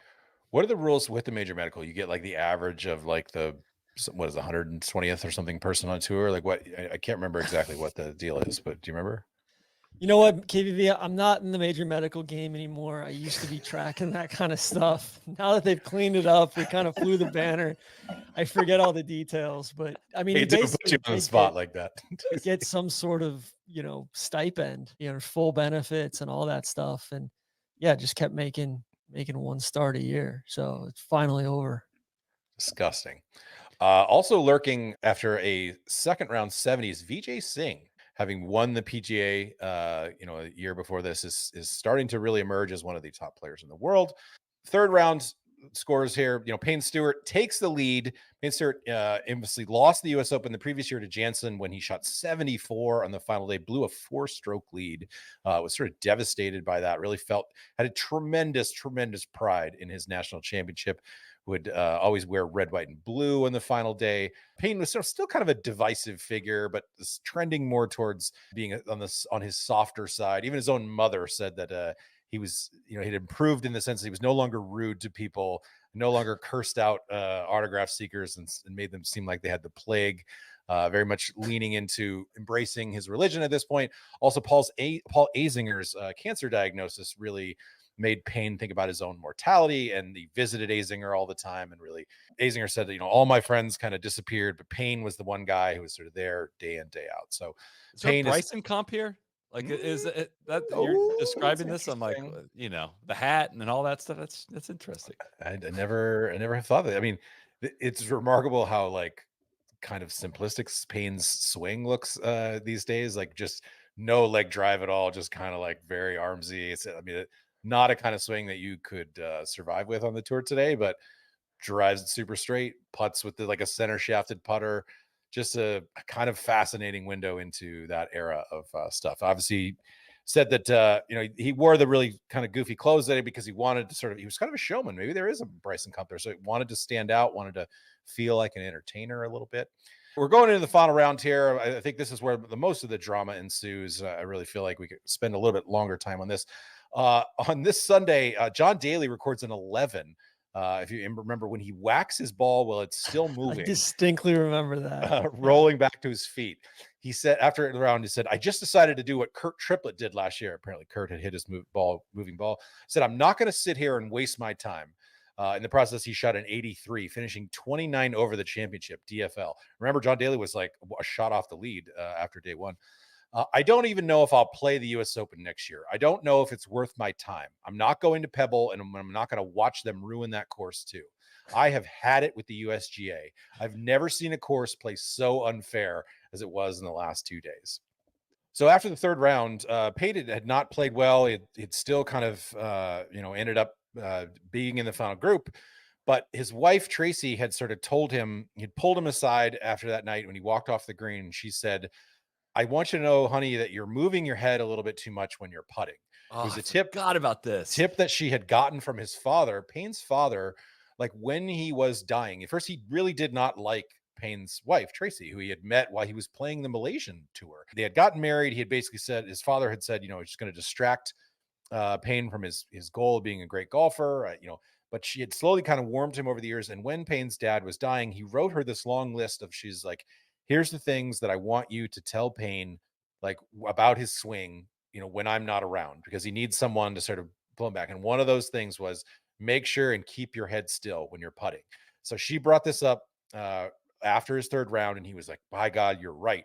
And so like late in the evening that night, he went and practiced putting, just keeping his head still, doing the exact same routine every time. Sunday morning, Payne wakes up and NBC is running a piece about him and his dad, who, you know, has passed away 5 years prior. And he just starts bawling. Like he goes into Tracy and he says, I'm just really emotional. This is Father's Day. And I really want to win this one for my dad. Saturday night, back home in Scottsdale, Phil calls up Amy. You know, he's a shot off the lead, or I think he's tied for the lead. And she says to, you know, this is to Alan later, my contractions had started coming really fast. So we decided to go to the hospital. And Phil happened to call right about then, but I didn't say anything. At the hospital, they put me on a monitor and gave me terbutaline to slow down the contractions. Eventually, Dr. Webb comes in and stays with me. And I'm asking him every 5 minutes, should I call Phil? Should I call Phil? He keeps saying, not yet. Nah, not yet. This went on for a few hours. Finally, the contractions slowed enough to where he felt comfortable sending me home. So, like, truly a like praying to God every moment that like this baby does not come, and kind of actively like withholding information from Phil. Who knows if Dr. Webb had money on the final of the US Open here? It's hard to say, Soly. So the next morning, it's kind of rainy. It's really kind of damp. It's kind of dark. There's like a mist that's hanging in the air. Payne Stewart shows up in a rain jacket, and it's really bugging him during the hitting balls on the range. So he tells his caddy, you know what? Go find me some scissors. Caddy's like, okay. So he runs like into the Pinehurst clubhouse and does the Belichick thing, cuts off the sleeves of his rain jacket. Iconic image. One of the first like sleeveless rain jackets ever made, right there on the range at Pinehurst, chopped off. This, of course, allows Payne to show off his shirt underneath, which is red. So he's wearing the red, white, and blue. Bones, until it's a ship note later, it was like the biggest crowds that I've ever seen in a tournament in the U.S. You would left of 18 green, you would go walk past the range, go to that first tee, and you had to walk across 18 fairway, pretty close to the green. To this day, it's one of the coolest memories of my caddying life came when Phil and Payne were walking to the tee. The whole grandstand stood and cheered. It was like two gladiators going into the Coliseum. I'm so nostalgic about this era. Like, again, this is like pre-cell phone and everybody just filming people. Like, people were way more present in the moment. And like, I was so impressionable during this time. Like that, like kind of gave me chills of like how awesome that must have felt. So we have a barn burner of a final round. I mean, it is like any one of four guys could have won this US Open. Like if any little different thing goes the other way. Payne birdies the first hole. All right. So he comes out and he's like, woo, like I'm in control. I'm going to, he's what was he like again? Calm. What was it? That's my best Payne impression. But what will be kind of a theme for the day? He hits a terrible chip on number 2 and has to roll in a 7-footer just to make a bogey. And he makes a 7-footer, but it's just kind of like, man, like he doesn't really seem like he's super sharp. Phil comes out, and I'm not kidding when I say this, boys. This might be the best final round of a US Open that Phil ever played. Like he was rock solid. Guess how many freaking fairways he missed on this day? 3. 1. 2. Whoa. 2 freaking fairways. Yes. He Again, now goes his drives are often topping out at 267, 268, but still, like this is some clutch shit. Like he's absolutely, and he's putting great.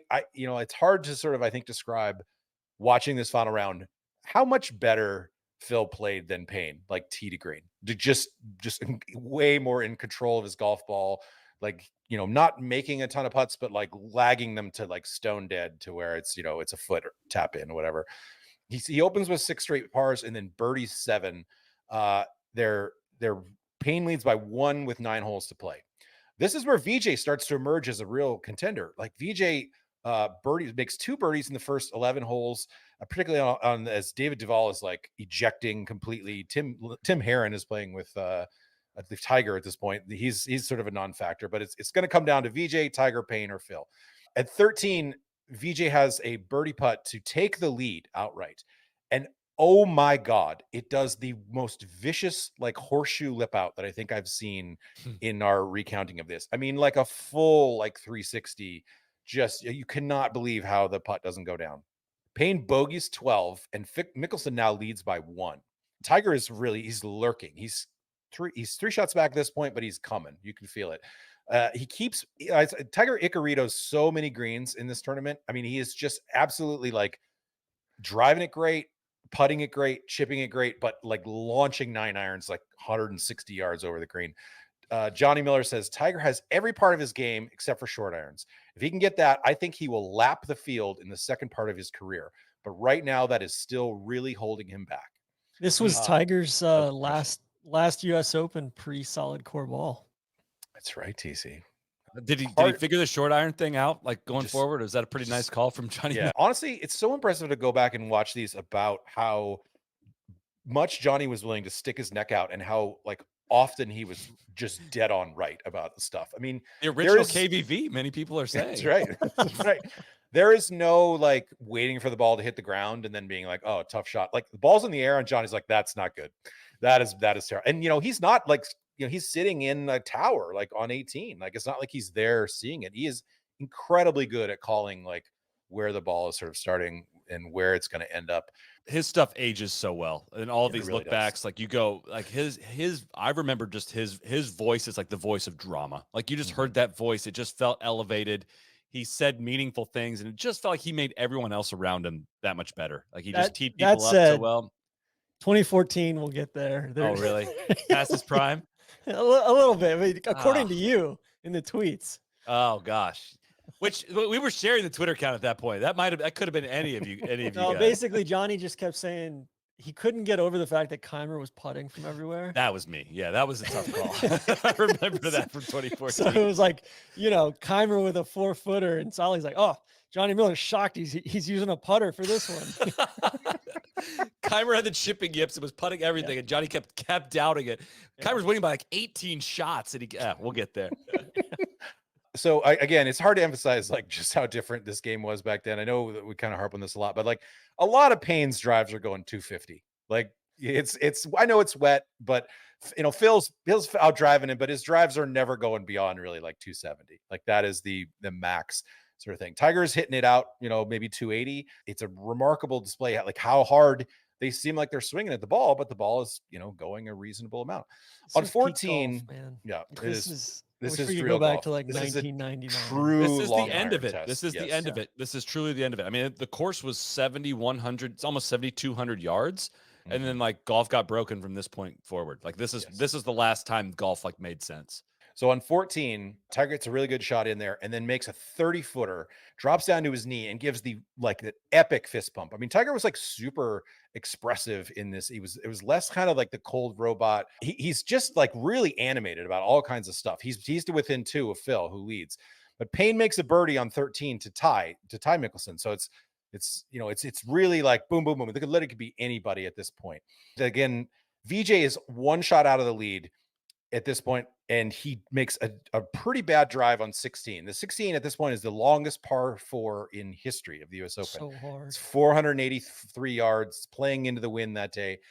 VJ gets over the ball. The ball's kind of sitting up, and he decides, you know what? I'm going to take a rip at this with a fairway wood. And Gary Koch says, like, this could be the tournament. This could win or lose the tournament right here for him. He hits this like horrendous smother hook that never gets 20 feet off of the ground, somehow misses the crossbunkers and ends up in a really bad spot left of the green. Cannot get up and down from there, makes a bogey. That's VJ. That's the kind of the end of VJ's run. Tiger misses the green on 15, but chips with a fairway wood. He'd been kind of doing this all throughout the week. This is the kind of the Randy special, probably maybe where Randy sort of got the idea in the first place. Tiger really doesn't do this ever anymore, but all throughout this week at Pinehurst, he was doing the 3-wood bump chip, which is really fun to kind of see. He makes a par there, still only a shot back. 2 shots back at this point. Payne misses the green on 14. All right, hits another like indifferent chip. Like this is the story of like all throughout the day. Just chipping was really kind of sloppy. Like Phil's chipping even when he missed greens way better. But again, from 12-footer makes it. Like Payne is just like making everything. He misses the green again on 15 with another poor iron shot.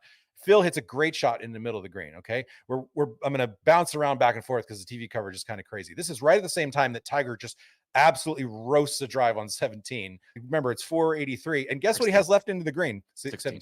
16, excuse me. Yeah. He's got 210 left into the green after just absolutely roasting a drive. Like, it's just, he's got a 4-iron. And this is like, it's so fun to watch him have to think his way through this. All right, like Phil and Payne are going to come up and play this hole in a minute and have to hit 2 irons into this hole. Gary Koch says in the broadcast, players have been hitting this green less than 5% of the time today. Tiger hits a laser to about 12 feet. Okay, so we cut back to 15. Phil hits an awesome putt from 25 feet with a foot to go. It looks like it's going in. For some reason, Johnny yells out, "Amy," just as the putt power lips out.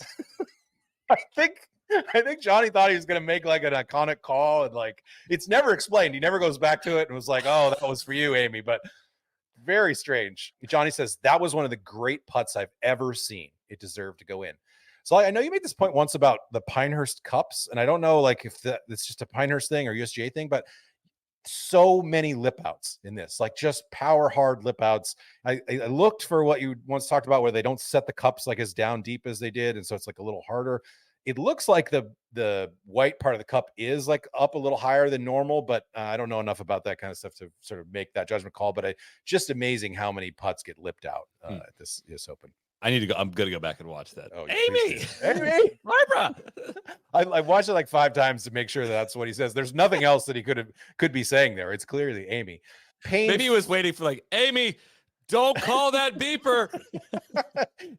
Amy, hold on, honey. So Payne finally misses a par putt, about an 8-footer, and Phil has the lead by 1. Again, it's the only really important putt that Payne will miss all day. He's not playing great. He's just slopping it all over. Tiger on 16, he hit that 4-iron in there. He makes the putt and makes one of the best like fist pumps that I think you'll ever see. I'm going to put it up on here. This is the sort of preview of it as it's going in. He's pimp stepping it, and just an absolute like Muhammad Ali uppercut, like just incredible theater in that moment. Tim Herron tells Shipnuck later, it was football game loud. It would give you chills up and down your spine to hear it. But on 17, Tiger steps up and he hits it left into the bunker. Right now, he's a shot off the lead, and he just makes it kind of a sneaky swing. Miller says this is one of the easiest bunker shots on the course. That is holeable. All right. So we cut back now to both Phil and Payne are in the fairway on 16. Phil has 226 into this green. Johnny says, isn't this what Donald Ross wanted? This was the ultimate test. You had to play your long irons well. No, I think Donald Ross wanted a 490 hole to be driver wedge. Like, I think definitely. That's probably a better test of skill, just to be able to launch it 340 down the fairway. Well, he just said better athletes. Better athletes will come along and just kind of, who cares? Phil hits kind of an okay shot, but it ends up sort of short right in some thick rough, just short of the green. Payne hits a truly just a garbage shot that should have either ended up in the bunker well short or buried in thick rough. It hits the lip of the bunker front of the fairway, and somehow instead of going back into the bunker or like kicking into the rough, kicks hard left into the fairway. No chance if it doesn't do this that he can get up, down, and make par, but it ends up in the fairway 10 yards short of the green. Meanwhile, up ahead, Tiger hits a great bunker shot. He misses it maybe by like 2 or 3 inches from going in. The ball goes 3 feet by. We're cutting back now to Phil hits kind of a shitty chip. If he said later, if he had one shot back, it would be this chip on 16, excuse me. Payne hits maybe the worst chip I think like a professional could make in that moment. Hits it 25 feet past the pin, so that he has a downhill double breaker that he needs to make par. Essentially, like Azinger says later, like in a documentary about this U.S. Open, like you could easily putt this ball off the green. Phil tells Shipnuck in 2014, when he bladed that shot, I didn't really consider him the number one threat anymore. I thought Tiger was the number one threat. Somehow, Payne rolls the ball in. Like, it's maybe like one of the most iconic, I think, US Open putts that you can imagine. It all gets overshadowed a little by what happens on 18. But like he holds this center cut and then just like puts his finger up like he's a superhero walking away from an explosion. Just like, yep, got that.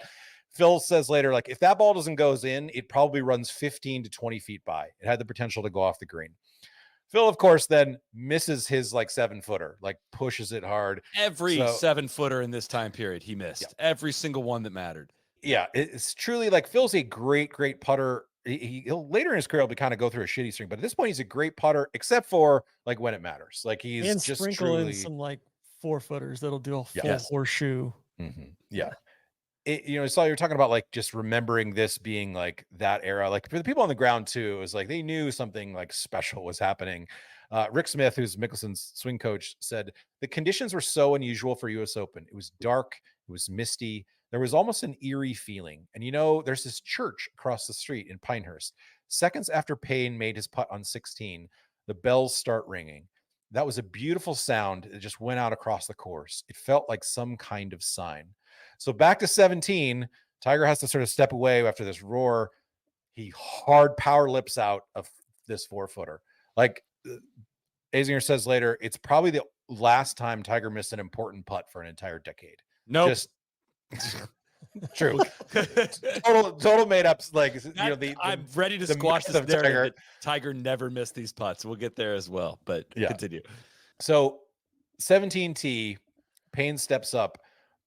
He has not really hit a great iron shot at all today. Like he has just squirted it around. It's it's sloppy. Somehow like grit and guts and finding way to put the ball in the hole. He steps up and just absolutely stripes one. It rolls out to 6 feet. And the crowd is going fucking bonkers. Like it is crazy. Phil's like, hey, good shot, good shot. Phil steps up and hits it like maybe a foot outside of Payne. Like just a ridiculously good thing. Miller's like, truly 2 of the best iron shots that you will ever see in that with that pressure in that moment. Bones tells Shibnuck later, when Phil's ball hit it that close to get it in the hole, that was a smell of the roses moment for me. That place went crazy. But we get up to the green and Phil is uncertain about the break of the putt. He says, Bones swelling later said that Phil said, hey, come over and take a look at this. I thought it was pretty straight, but the putt turned a little right and it missed. In hindsight, it was probably left edge. In my 22 years as a caddy, if I could have one do-over, it would be reading that putt by 1,000,000 miles. So Johnny doesn't believe that Phil misreads the break. He's like, oh, he pulled it. Second straight hole, pulled it. It's just sick. Payne pours in his putt, 1-stroke lead going into 18. So Tiger up ahead, absolutely stripes a drive in the fairway. He's still got a chance. He makes a birdie here. He can, get into potentially a playoff. He hits it kind of in a different iron shot to about 30 feet. And you can hear as Tiger gets up there, both Phil and Payne drive theirs in the fairway. Tiger's up on the green. You can hear the church bells that we're talking about, like on the broadcast. And you hear Gary Koch say, they're playing Angels We Have Heard on High. And Johnny fires back, well, he's going to need it right here because that cup is pretty high.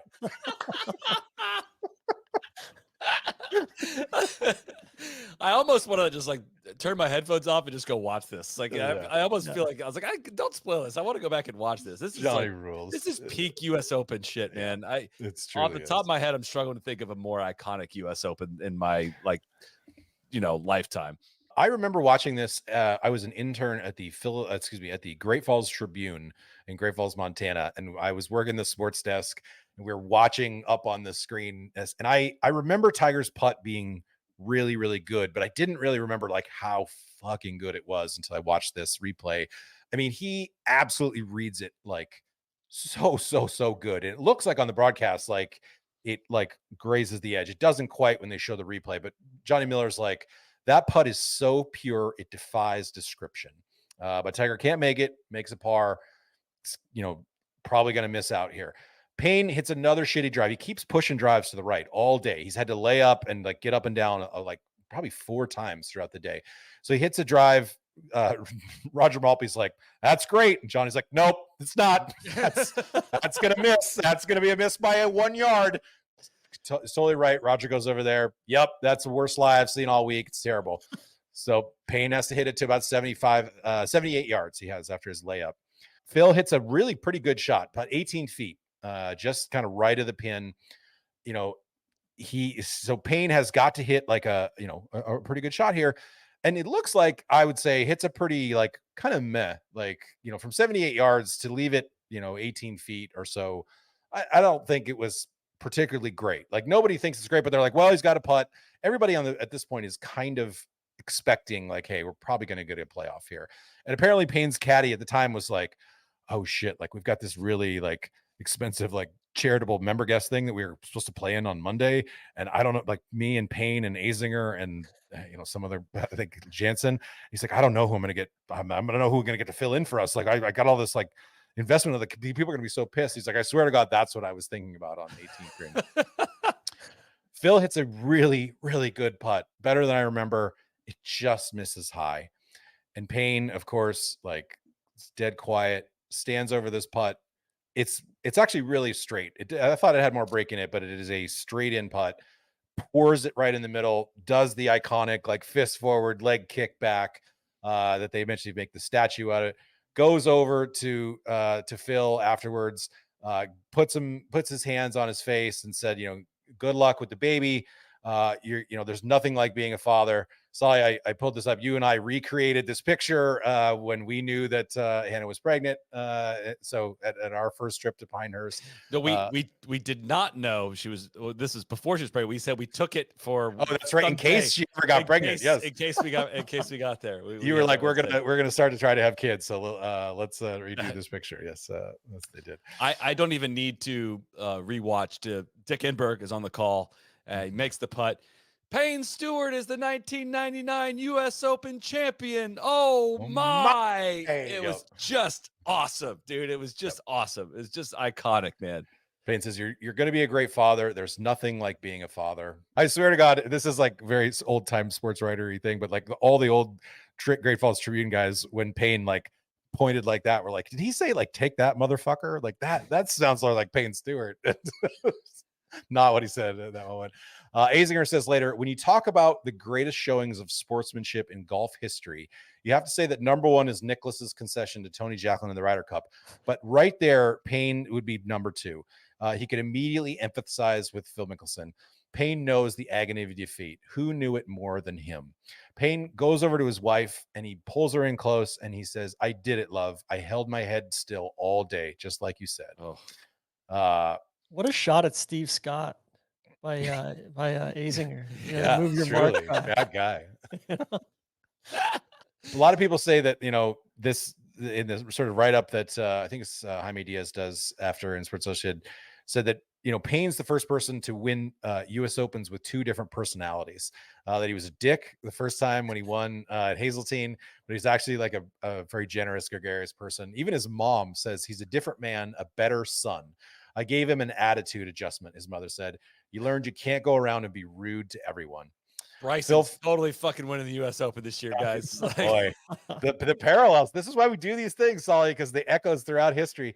Mickelson flies home and gets there at midnight. Amy goes into labor immediately the next morning, right about the time that Phil would have been warming up for a playoff, and Amanda is born that evening. Phil says to Shipnuck, that is an underrated part of it, is if Payne misses the putt, Phil's got a WD anyways. Yep.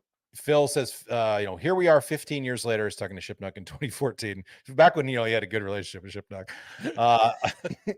Here we are 15 years later, and I can tell her with all certainty that her birth, this is talking about Amanda, is the most emotional moment of our lives. It's something I would never want to miss, and I'm so glad I was able to be there because it really is one of the greatest experiences in the world. I loved her even before I knew her. Azinger says, I believe it's one of those greatest influences that Payne had was in how he helped change Phil as a man. Payne was a great example of a guy who had found perfect balance in his life. Phil has always done the right thing. He's always been the good guy, but golf was everything to him. What happened in Pinehurst bonded them forever, and it set the priorities straight for Phil. For eternity. Of course, that lasted forever. That would never waver.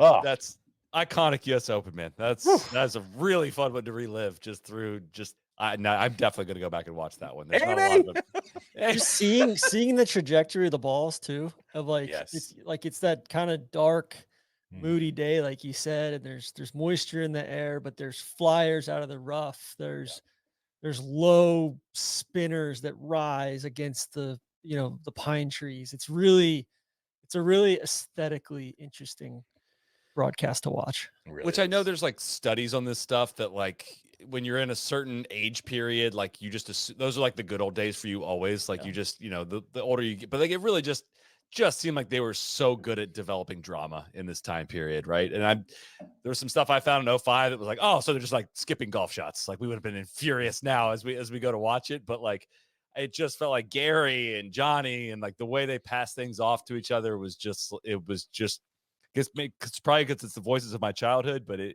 just seemed like it was better back then. I don't know how. No Laying Up is brought to you by FanDuel. Stay locked in on every swing, every hole, and every highlight with FanDuel and the PGA Tour, because right now new customers can bet $5 and get $150 in bonus bets. If you win, that's $150. If you win, you can bet on outright winners, longest drive, closest to pin, and more. Look, stay tuned to our socials. On Sundays, I hand out some picks. Did I hit a winner this week? I did.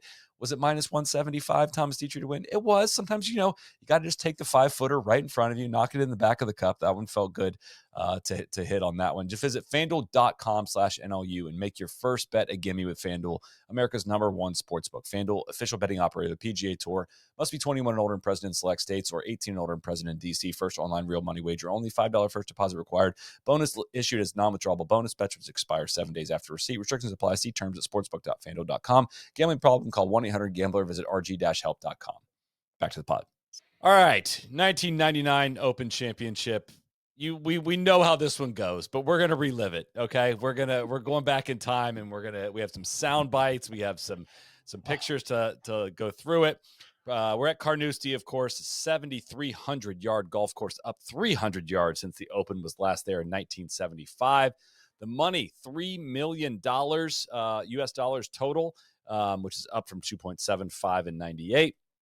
Winner gets 577,000 US dollars, which is only equivalent to about 1.1 million in today's money. Again, things got a little crazy shortly after this. Tiger's the favorite, plus 700. Duval, plus 800. Love and Singh, plus 1,200. Monty Els, plus 1,200. Leonard, plus 1,500. Both Paul Lawrie and Jean Van de Velde are listed as part of the field for this bet. Jean Van de Velde entered as the 152nd ranked player in the world. Just as we're recording this, the 152nd ranked player in the world right now, Tim Wieding. And only John Daly has won a major ranked lower when he won the 91 PGA at 168th. Apologies to Tim, but I have not heard of you. He is a Korn Ferry graduate. He had a lot of success on the Korn Ferry tour. But so going into this tournament, on this theme of not liking some of the course changes going on, people are not pleased about Carnousite. All anybody is talking about is what is going on with this golf course. Colin Montgomery said, someone is going to win, but at the same time, it will be no fun. We all hope and pray that it doesn't become a win. If it becomes a win, you'll see scores higher than we've ever seen before in any British Open. The Reporter Times article that wrote this responds by saying, considering John H. Taylor won the Open in 1894 with a 72-hole score of 326, that might be a stretch. Lee Jansen was careful in choosing his words. He said, I think it's in great shape, and that's the best thing I can say about it. I think it's the toughest course I've ever played. Par would be a great score, but I think higher than that will win, and that's under good conditions. I can't imagine what it would be like if we had tough conditions. Jansen said, this is the first time I think players will say the U.S. Open was more fair than the British Open. Payne Stewart entertains the thought that 300, which is plus 12, could be the winning score. Love to talk about fair. Who the fuck ever said fair? The British Open should be fair. We're going to get there. Okay, all right. They make some pretty decent points in all of this. John Daly, Tom Kite, and Ben Crenshaw elected not to play. Do not know why. I don't know if it's straight course conditions for all three, but all three of them decided not to play. John may have had trouble leaving the country at this point. There may have been might needed to get cleared with the U.S. He was still under his exemption at this point. John Garrity called it called Carnousite a golfer's nightmare. Carnousite, which was the site of the Open in 1975 when Tom Watson won the first of his 5 British titles, is a nasty antique that was brought down from the attic after 24 years. Last week, the holes were longer than they were when Watson won there. The rough was deeper, and the Royal Ancient Club of St. Andrews, the organization that runs the British Open, made the fairways as narrow as an eel's appendix scar. The fairways were also ultra firm, allowing balls that landed safely to go looking for trouble, most often in some gravel bottom moat or wall face bunker. Phil Mickelson said, I don't think there's an individual in the RNA who could break 100 on this course. Phil shot 79, 76 and missed the cut. I, So I love where they're always like, oh, none of those R&A guys could fucking. Well, they're not professional golfers, dog. Like, what? Of course they couldn't break 100.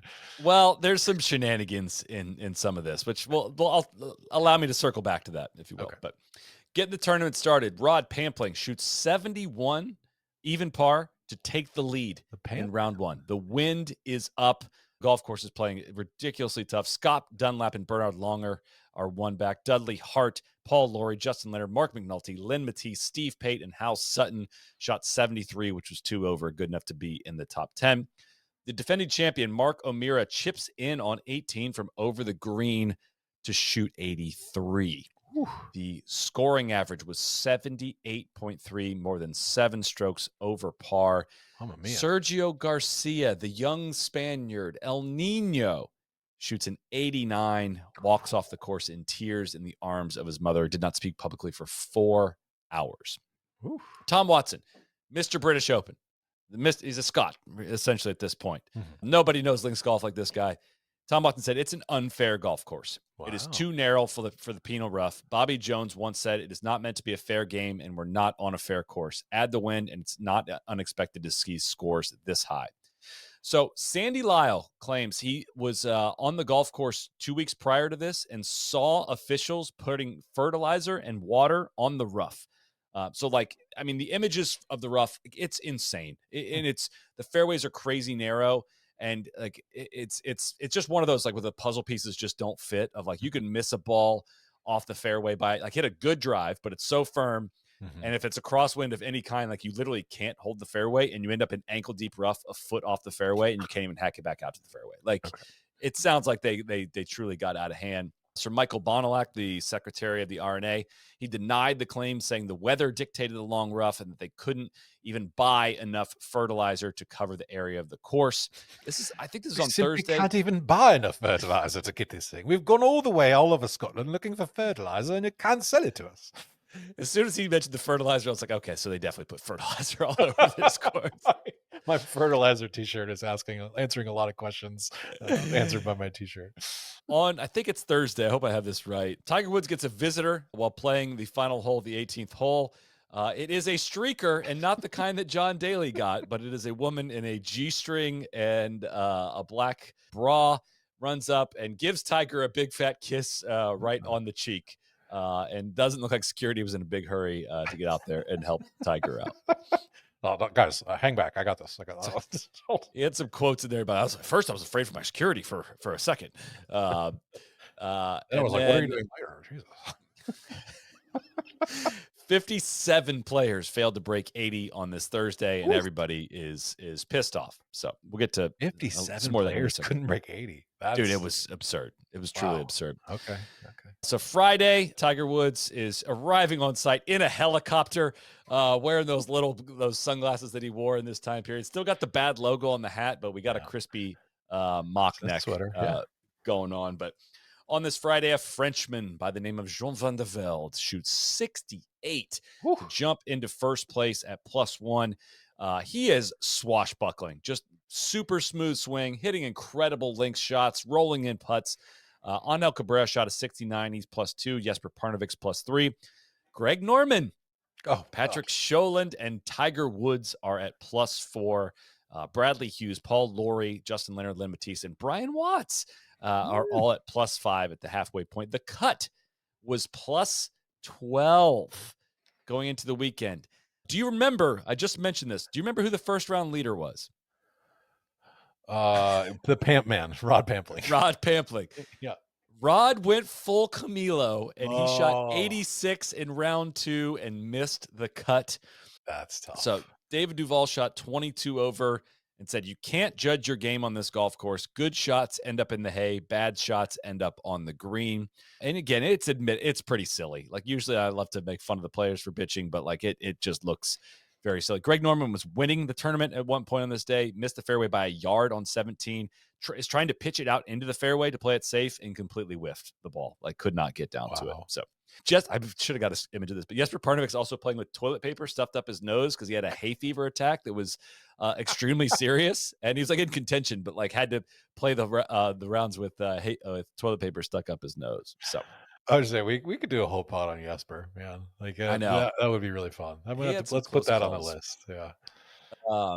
So again, here's some interviews from that after that Friday round of guys talking about the course. Again, the wind had been up and it was just playing ridiculously difficult. Here's Ernie Els. You don't want to believe how difficult it is, Jimmy. I mean, we got fairways that's 14 yards wide, and that's wide fairways, and you got a 25 mile per hour wind blowing out there, and it's gusting up to 30, maybe 35. So to keep the ball in play is immensely tough to do. To keep your mind on what you're doing is also tough. To take mistakes, and sometimes it feels like you're making silly mistakes, but you got to just take it in and go to the next hole. It's like every hole is a new challenge. Really it is. Every shot almost is a new challenge. So, some guys, I mean, I'm going to take a week off, at least a week off after this week. We've already had Nick Price come through here and tell us that he thinks that the RNA has gone over the top and this is unfair. What's your opinion? Well, I played a practice round here last Thursday, and we had beautiful weather, and I played a really solid practice round, and I think I shot 1 or 2 over. Yeah, I would say it's a little unfair. You've got holes 580 into the wind, like the 6th hole, and you've got no room to play at. They're playing us off every back of every tee, and they're just stretching it right to the limits and maybe over it. I haven't seen a golf course play like this in the Open Championship before, and I've played maybe 8 of them now. So, they've set a mark, and hopefully they don't come back to that kind of mark again. So that's Ernie. I mean, pointed, but not overly bitchy, but just like, yeah, it's probably a little bit too much. Here's Greg Norman.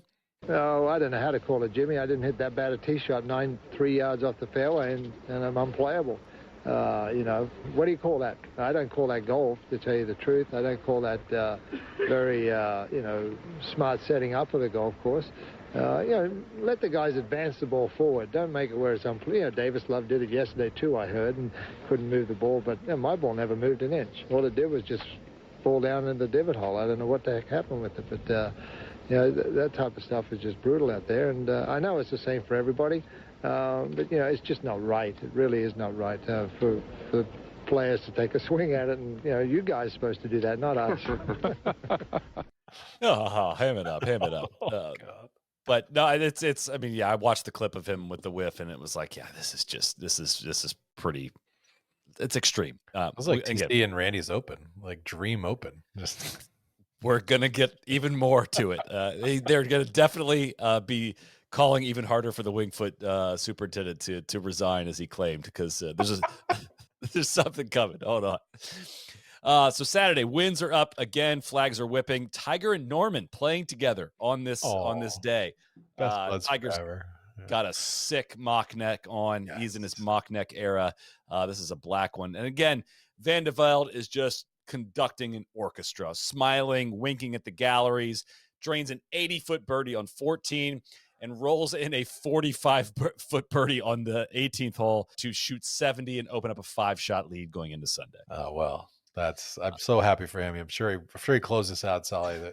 I don't know what happens, but I don't need to listen to the final part because I'm sure no one could possibly blow this. Justin Leonard and Craig Perry are at +5. Perry will be in the final pairing. Justin Leonard in the group ahead. Andrew Coulthard, David Frost, and Tiger Woods are at +7. Angel Cabrera, Greg Norman at +8. Longer, Miguel Angel Martin, Lynn Matisse, Colin Montgomery, and Frank Nobilo at +9. That is your top 10. Did I miss anyone? Possibly the eventual winner, or the least guy gets into the playoffs, Soly? I don't want to spoil it because sounds right, because Paul Lawrie is 10 shots back and not in the top 10 going into the final round. Van de Velde hammering it up in front of the the media presser afterwards, saying better players than me have had a commanding lead and lost. He said, it sounded almost embarrassed by his 5-shot margin. He also says, maybe I'm going to blow it tomorrow, but it's my first time ever, and I'm there. So what do you expect? Let me just put this thought into the universe. See what happens. Yeah.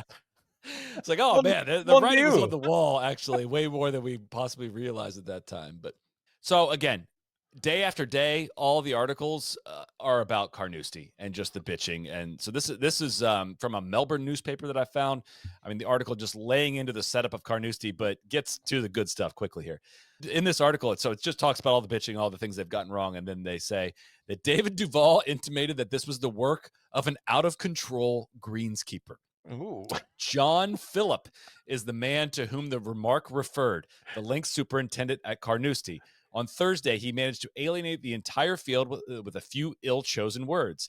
Quote, players are pampered nowadays. They have their gurus all helping them out, and they get their courtesy cars taking them everywhere. There's an ego problem here. They want a good payday with as little hassle as possible. Well, sorry, Jimmy. This is the Open, the tournament, the big exam. The greenskeeper said this? The super, like, given the holy shit. Like, that's fucking awesome.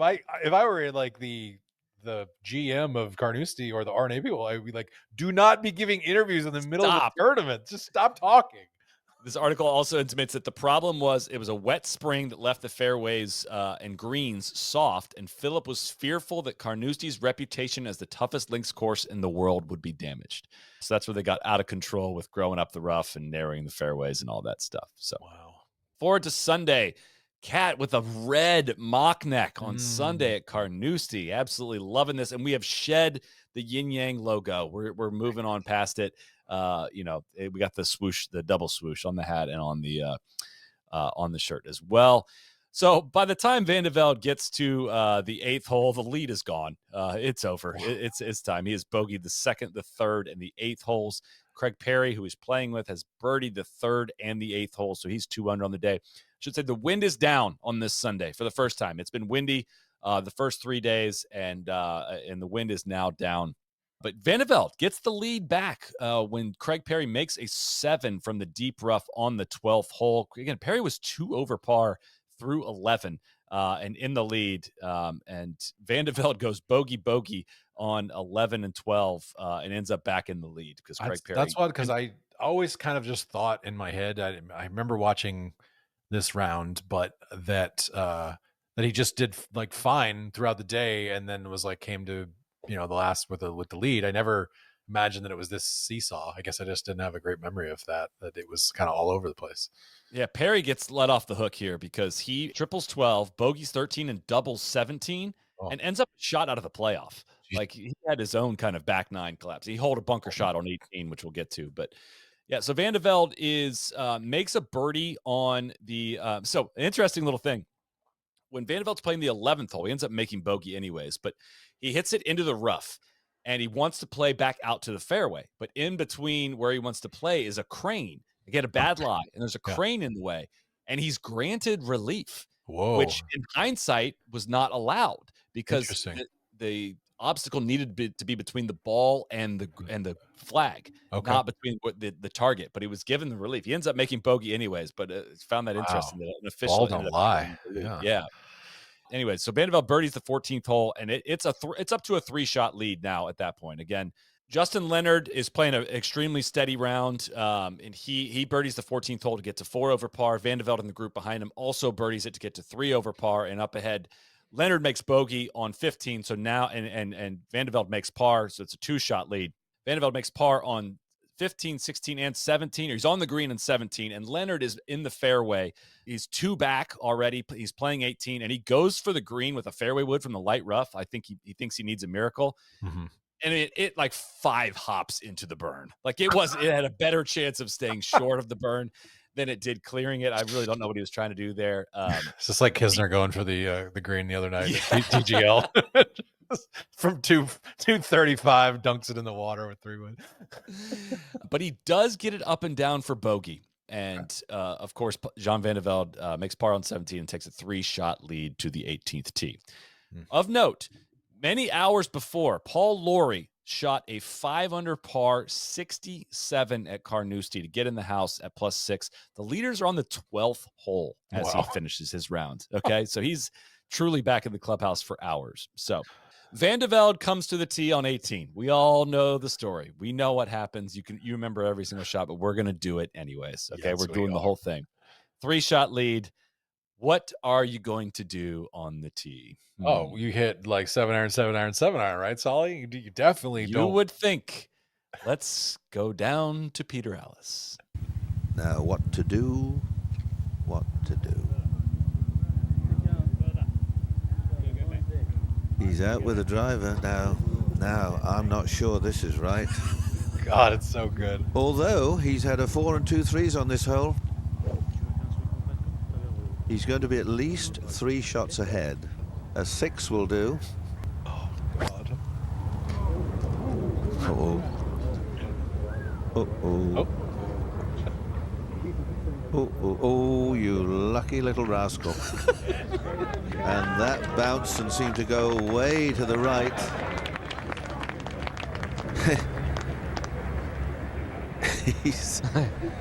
He's pushed that away and missed the water. He's almost, well, he's right in front of the 17th tee.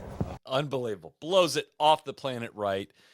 Could have hit any combination of clubs, but hits the driver, wrong choice, but gets lucky. Gets a huge break.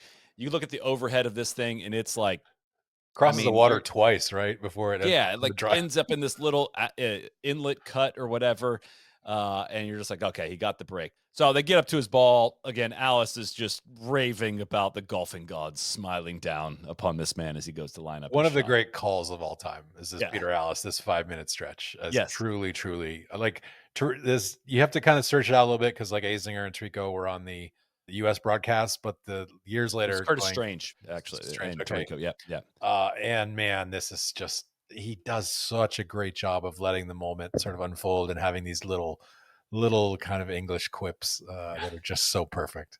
And luckily for you, Kev, we got them all. Let's go. Hell yeah. Let's go back to Peter. Anything going left in hard will go out of bounds. I think he's firing right at the clock, maybe aiming at the bunkers. First tee.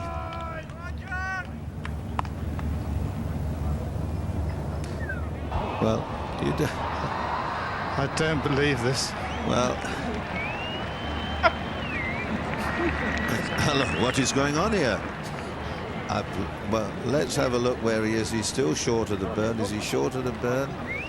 He bounced back off the stand. I think really, if anybody needs an advisor, he does at this moment. Cook him, Peter. Cook him. That now he's got to pitch up. So I had never seen this part of it. So we know it hits the grandstands on the right. If it goes a foot farther to the right, it just ends up there and he gets a free drop, maybe kill somebody. If it goes a foot left of this, it just comes down. And it's worth noting, from what I could tell, the rough on that side of the burn is not bad. Yeah. So like, honestly, his strategy here wasn't horrible in that if I just get it over the burn, anywhere like left is OB, into the grandstands is fine. I'm going to get a free drop. Left of the grandstands, there's a bunker there. Any of that rough is all fine. The only thing it can't do is hit this little like tiny cutout. It's not so like the railing kind of runs parallel to where he's playing, and there's a little perpendicular cutout. Wow. That I'm showing on the screen here, where the ball bangs off and comes backwards. So it's not even like it hit the rail. It hits like this solid patch that looks like it's got to be 8 inches wide. 8 inches. That's exactly what I was going to say. Like, it is not wide at all. Comes back. If it goes in the water, that's better than what happens. It hits the stone and goes back over, and he would still had to drop on the other side of the burn because it was yellow, but it goes into a horrible lie over there. And now all of a sudden it's like, well, all right, what's going on here? So let's get back to Peter. Peter's not one I would like at all. It's steep down the bottom here, and he can get at it just, but he's got to go over the burn and then over the bunkers, but should go left.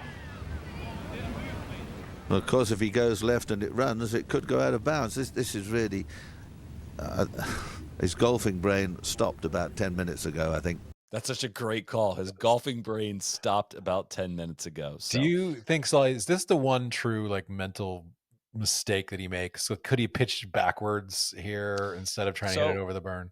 He explains this too, of there was no guarantee if he pitched sideways, he could get it to stop in the fairway. Okay. Or like it was basically equal risk of, so if he pitches left and doesn't get it and it ends up in rough and maybe even a worse lie, he's got to go over with his fourth. Yeah. Like then he's really in trouble. So He's just got to make double though. well, he just has to blast it over. And there's OB. I guess the only risk was like a flyer out of there, which sounds impossible based on how this week went. And like goes over the green and goes out of bounds, or goes left and goes out of bounds. But like his problem was like he needed to hit that hard. Let it go into the bunker. Just let it get over the burn is all you had to do. And here we go. Let's go down for the third. Now, where is he going now? He's going out left to the front of the green. Yeah, it must be.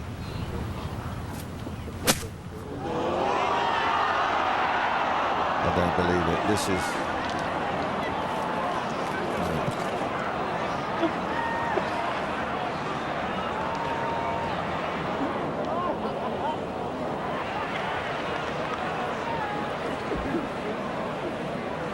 Oh dear, this is really, this is so sad and so unnecessary. This could end up with a playoff between Lawrie and Leonard, and he not even involved in it. This, and then I couldn't find Tarico's call in there, but I hear it in my head of just, it went in the burn in this moment. So now, again, not the ball went in the burn, but it's only, he says, originally 25% submerged. Yeah. So he gets down and decides to try to make something of it here. But Peter's not really vibing off this strategy. God, I wish that he would have had to attempt this shot. Like if you could go back and like we talk about like what would you do undo one shot in history? It's like let's just go with this one. Let's have him like hit a full flop out of the silty burn and see if he can get this on the green.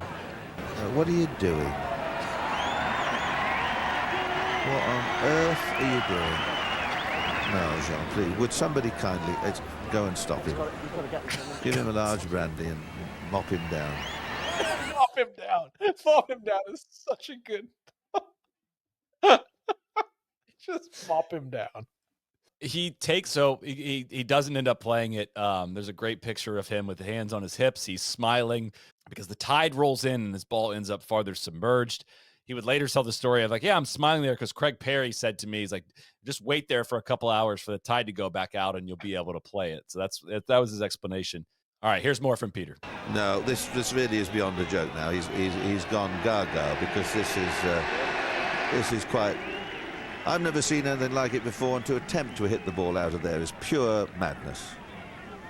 Because he could hit the wall, go back in, the ball could hit him, he could end up not finishing in the top 20. So he goes and takes a drop and mutters to the rules official. And look, I practiced this last night. I don't speak a lick of French, like truly don't speak a lick. And it was fresh in my mind last night, and I'm going to butcher it here, but it's something along the lines of "Putain, je l'ai perdu," which means "shit, I've lost it."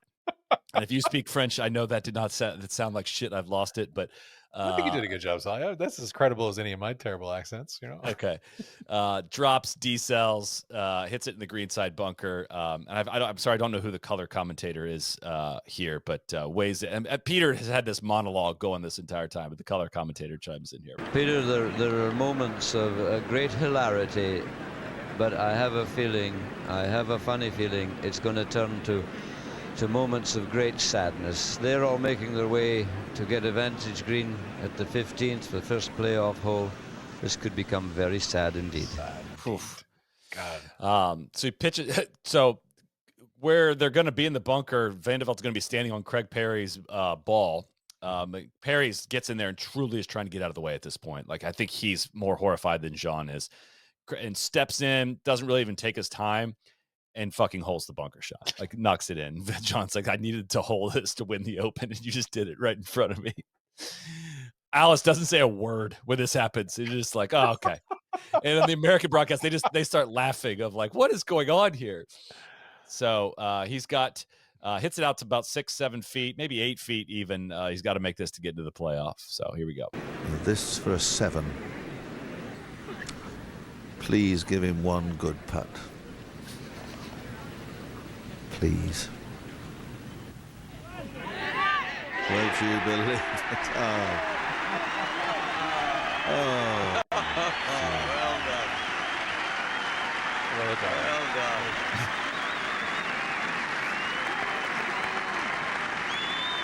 Go to the playoff. I don't remember anything about the playoff, really. Oh, Van de Velde duck hooks it right. on 15 to start and makes a 6. Lawrie and Leonard are both tied at +1 playing the 17th, and Lawrie hits an absolute stunner into the 17th and rolls in the birdie. Van de Velde also birdied 17 to stay within 1, but they get to 18, and Leonard finds the burn again, and Lawrie steps up and hits a 4-iron to like 3 feet. I mean, That's truly just an shot, epic shot, like ridiculously good long iron at the end of this week. It's kind of moist out there at this point, and he makes it and wins by 3. Van de Velde bogeys 18 as well, so he wins the playoff by 3, becomes the first Scotsman in 68 years to win in his home country. And yeah, he was ranked 159th player in the world. It's not forgotten about. It was truly an epic final round and an epic performance in there, but obviously Van de Velde's the one that blew it, and it's all what it's remembered for. Van de Velde said afterward, "Don't be sad. I made plenty of friends because a Scottish man won, so at least that's something." He said, "There's worse things in life. Some terrible things are happening to other people. This is only a golf tournament. Yes, I blew it on 18. All it proves I was capable of being 3 ahead of the best players in the world on 18. Van de Velde was unbelievable sport about the whole thing, even continues to this day. He would return later in December, play the hole with only his putter. He made a 9 the first time he did it, an 8 the second time, and on the third time he cracked the code and made a 6. That's kind of amazing that he was like, all right, I'll play your little game. I'll fuck. Oh, fuck. Okay, I'll do it again. Oh, okay, I'll do it again. Like, yeah. Jesus. There's many, many Van de Velde quotes afterwards that I'm sure people have heard many times, but some more quotes. Phil Mickelson afterwards said, "I wish I hadn't come here. I would rather be at home with my wife and baby. I don't think there's an individual in the R&A. We did that one earlier. Several players have taken to calling the course Carnousite." Interesting quote from Tiger afterward. He said, this is his last Open before he becomes an Open champion, as he wins at the Old Course next year. But he said, I found this as a little interesting preview of my golfing education improves every time I come over here, and every time I tee up, I become a better player because I'm learning all the time. In 5 years' time, I'll be a much better player mentally from experiences like this. I'm not down. It's golf. I'm proud of the way I played this week, even if I'm disappointed I didn't win.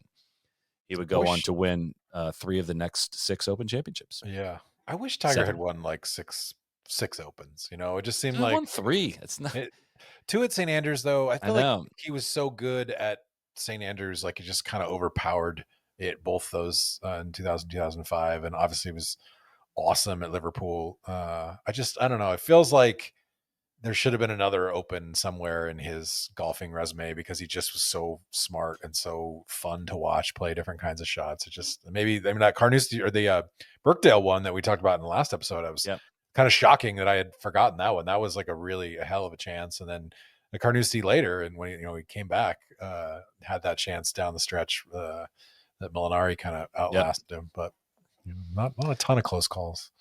Some other writing afterward, John Garrity for SI. To get from point A to point B, the Frenchman had hit the wrong club off the tee, chosen an even worse club from the rough for his second shot, bruised a grandstand, wound up barefoot in a burn, and pitched into a greenside bunker, performing with such consistent disregard for his position that old-timers were reminded of Wrong Way Corrigan, the aviator of the 30s, who set off from New York for Los Angeles and instead flew to Ireland.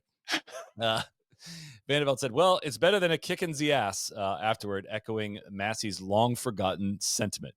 Golf historians will argue over what happened to Van de Velde on the 18th tee. Some will blame his caddy, who failed to dissuade him from using the driver.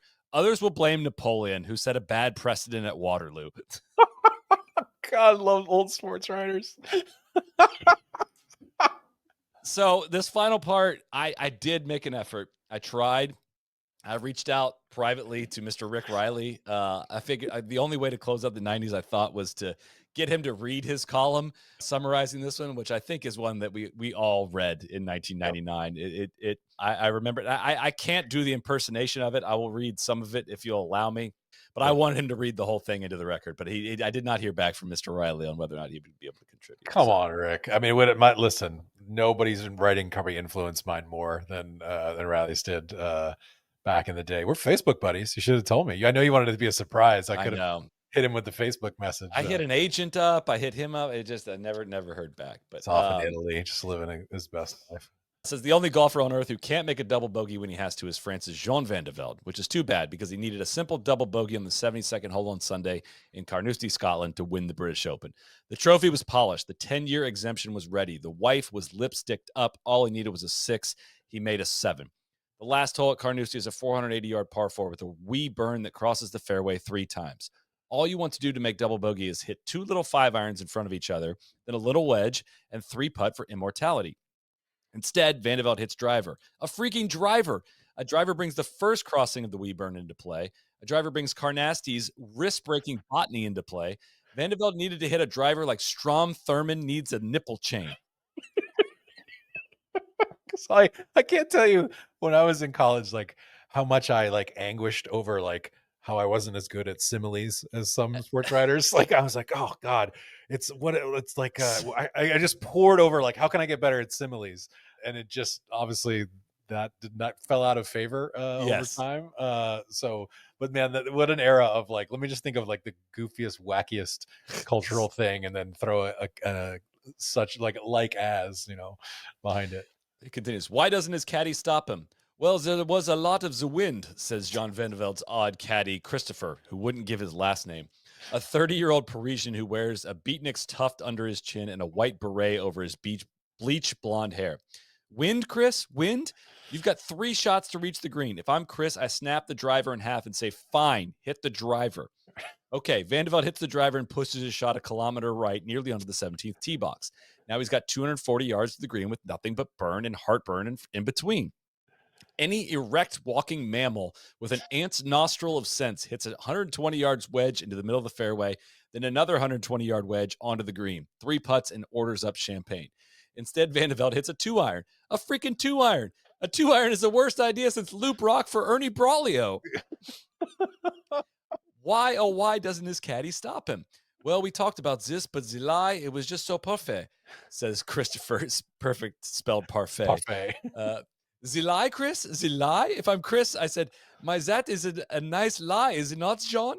And throw everything but the wedge and the putter into the burn. So Les Miserables hits a 2-iron, and the ball sails 2 kilometers right, caroms off the grandstand, bounces back over the burn into some heather high enough to lose. Can you guess which golfer we would say in there? To lose this golfer in it. To lose Lee Jansen in it. Ian Wisdom. Similar short. Oh, Jean was pissed, said Christopher. He says to me, why don't you make me hit wedge? He says, I don't even know how to say this. You are a glutton. I think that he and I, we want too much show. Now Van de Velde has the worst lie. This is my favorite line of the whole thing. Now Van de Velde has the worst lie since I did not have sex with that woman. Fuck yeah.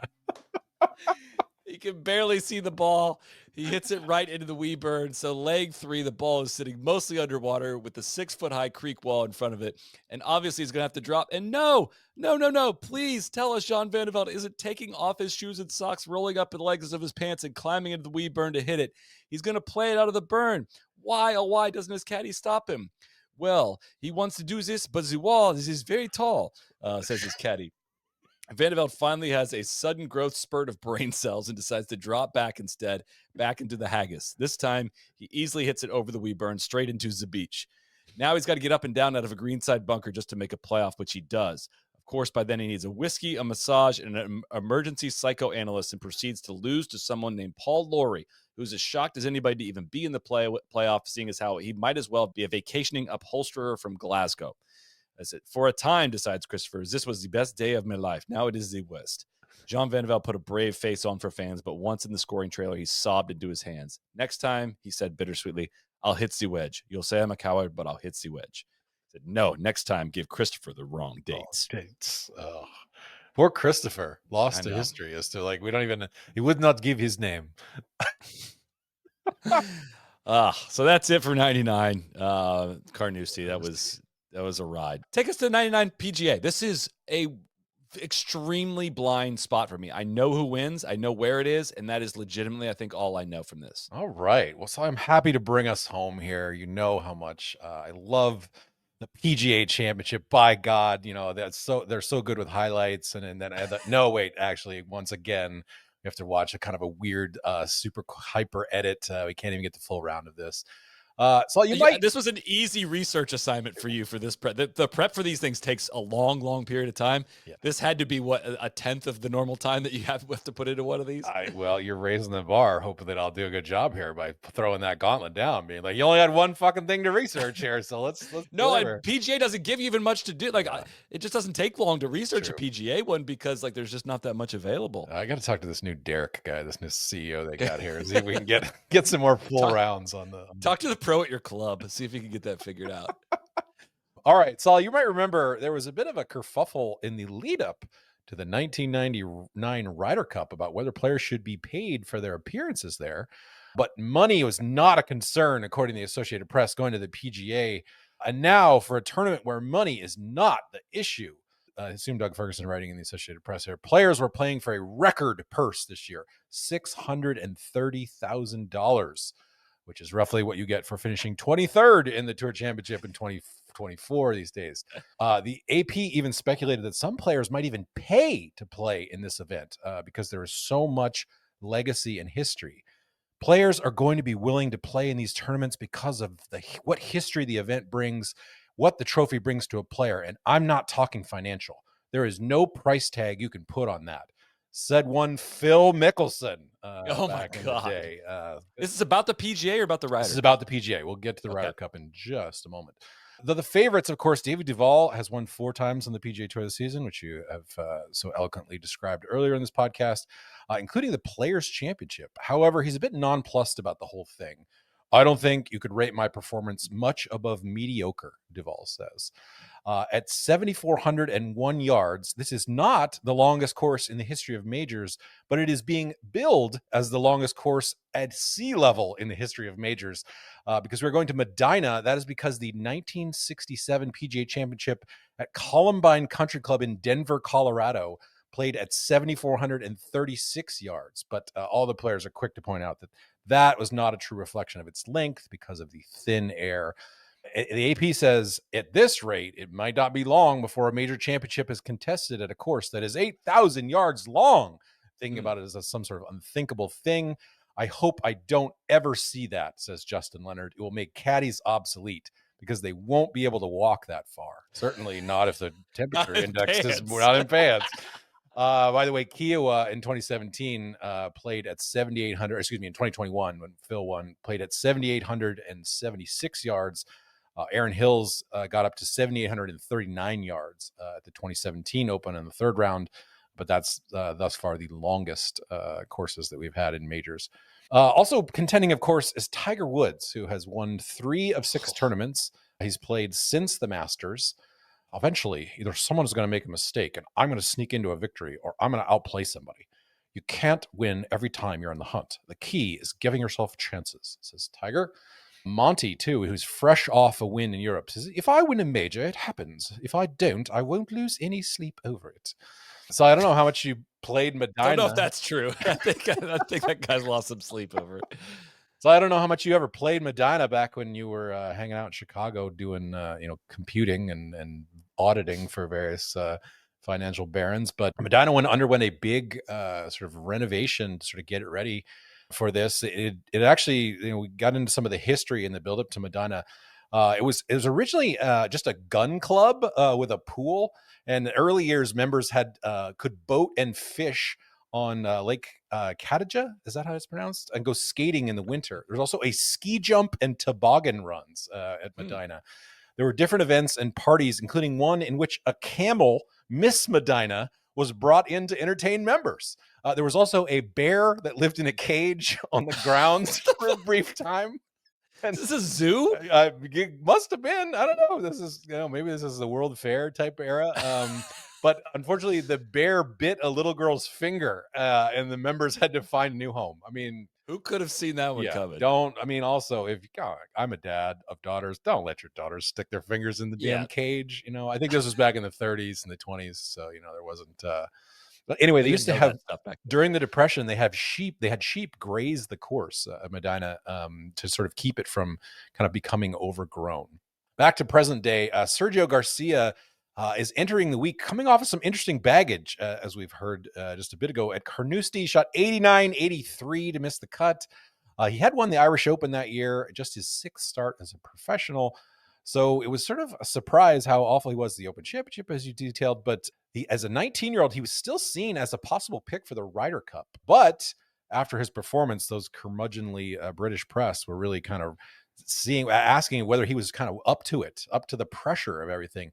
He is the youngest player to play in the PGA Championship since Gene Sarazen in 1921.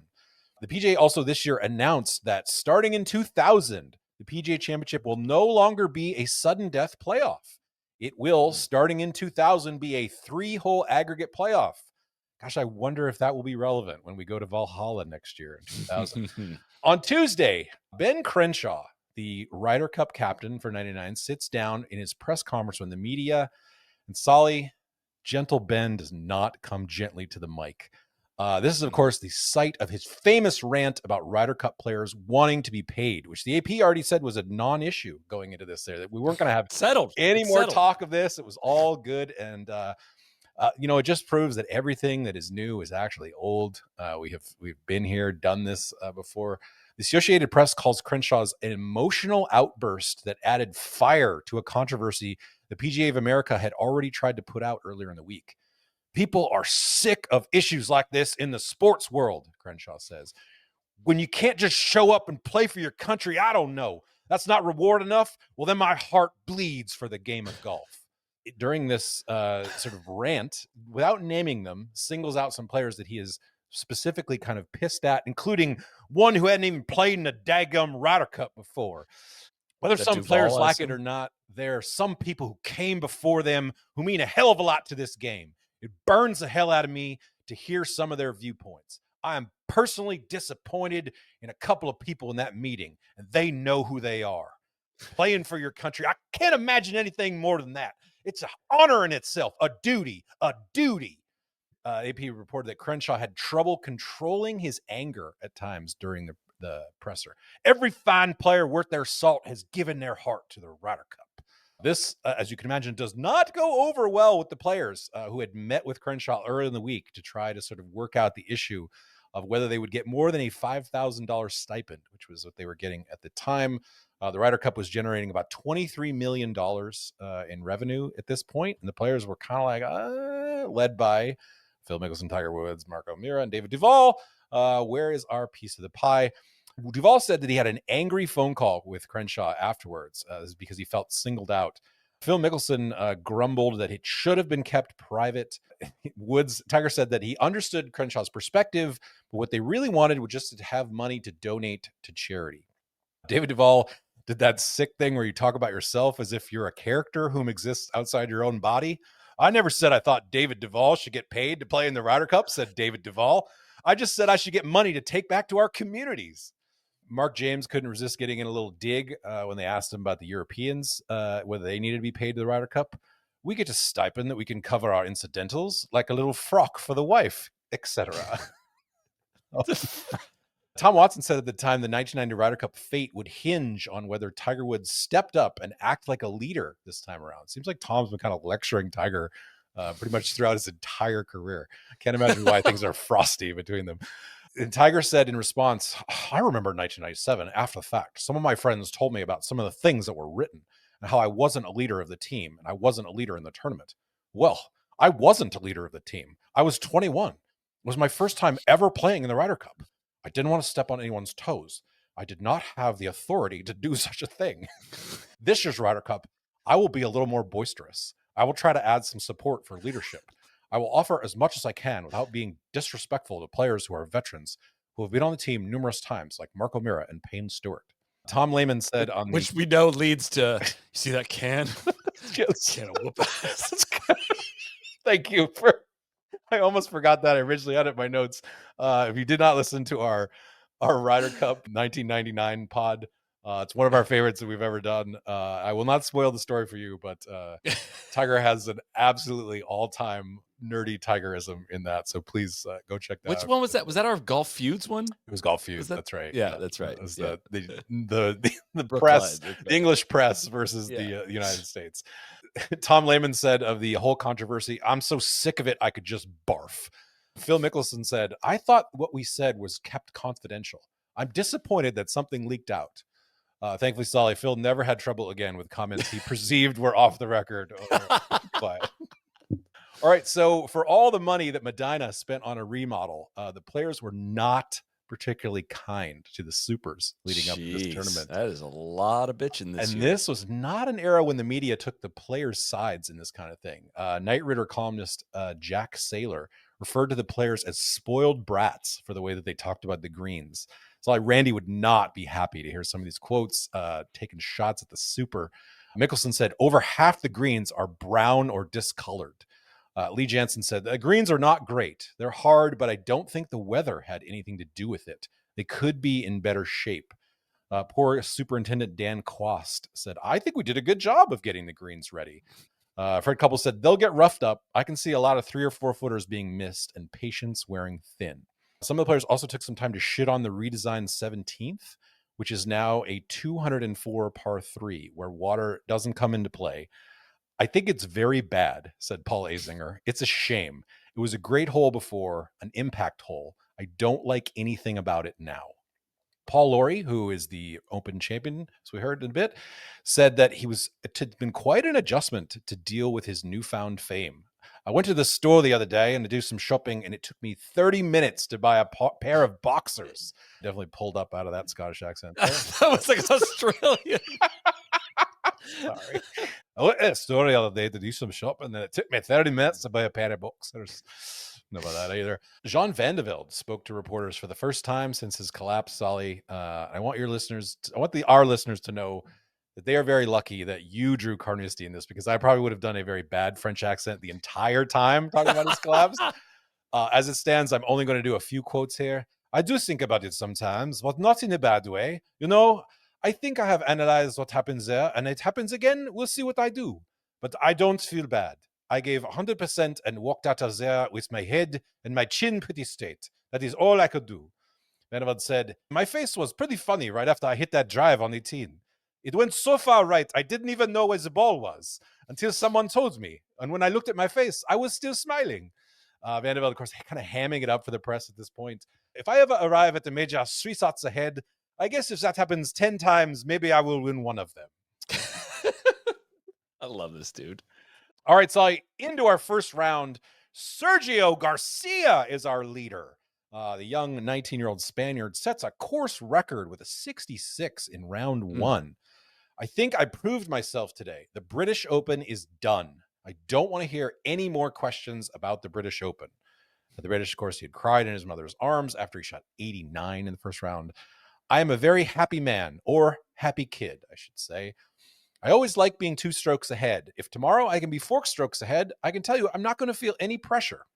Sergio, who had played with Phil Mickelson and Hale Irwin in the first round, kind of impressed the shit out of them. Hale Irwin, 54 years old, said he rips it. If I swung that hard, they'd have to pick me up in 14 different places and put me back together.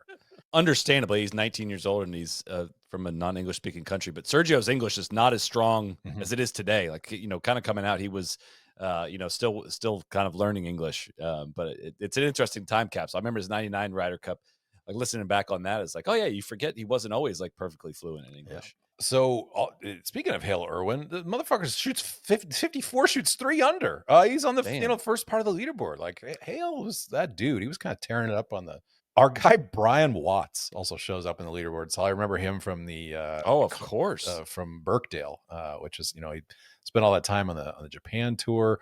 Also, J.P. Hayes and Mike Weir and Jay Haas in second. A little bit more on Weir in a minute, but not kind of Mike Weir's sort of one of his first appearances on the scene, certainly in a major.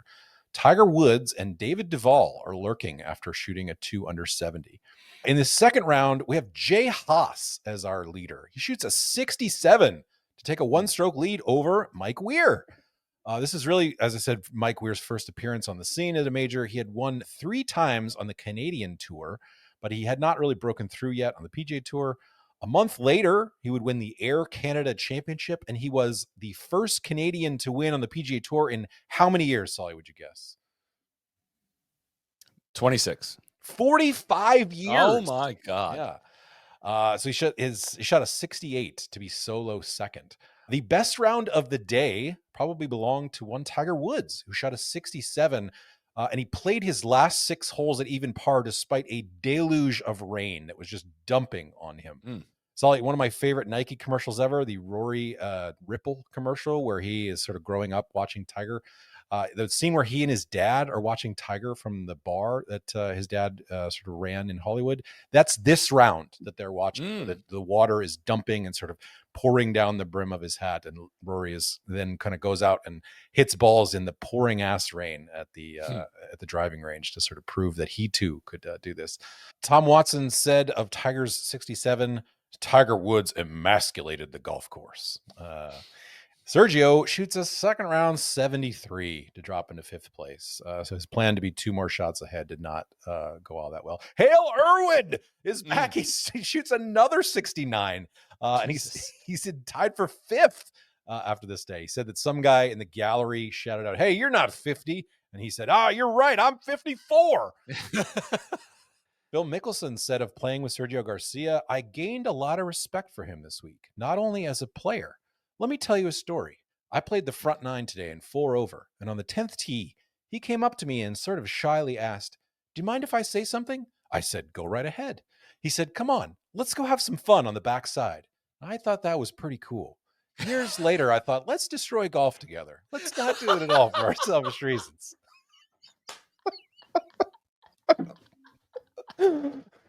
That was seriously such a good 1999 Phil impression. He's like, has that uber politeness. Yeah. Or he kind of, yeah. That was very, very, very good impression. All right. In the 3rd round, Mike Weir shoots a 69, and he's tied with Tiger at 11 under going into the final round. Soly, sports writers do not know what to do with this development. They are treating Canadians like they haven't even heard of golf. Bob Ryan of the Boston Globe says that Canadians were as natural a fit for golf as baseball was to the people of Afghanistan. The golf season is what, 2 hours long? Jokes Ryan. Said that Tiger and Sergio would be asking themselves, who is this little 5'9" guy and why is he saying a boot? If Weir wins, would golf crazy Canadians riot in the street? Ryan asked Weir. That's a good question, Mike Weir said. They might get excited. Or they might not care at all. I hope I get to find out. Weird said, my realistic expectations this year were to get into contention in some tournaments, not to win majors. Stuart Sink is also lurking. He is tied with Sergio, who is kind of hung around a little bit. It's 2 shots back. All right, the real story, however, is whether Tiger can close a major for the first time since 1997. He's won 8 times since he won the Masters, but no majors. And people are starting to feel like, is this guy overrated? What is he like? He's kind of the Messiah. Come on, this is bullshit. Come on, this guy. So it's this fucking guy. All right, so Tiger 10 still starts. Yeah, it's like 10 tournaments in a row. Yeah. Tiger kind of has some playfulness in him, Soly, back then at majors that I kind of seems a little bit foreign to me. Not everything felt like kind of life or death, I think probably because you're 23.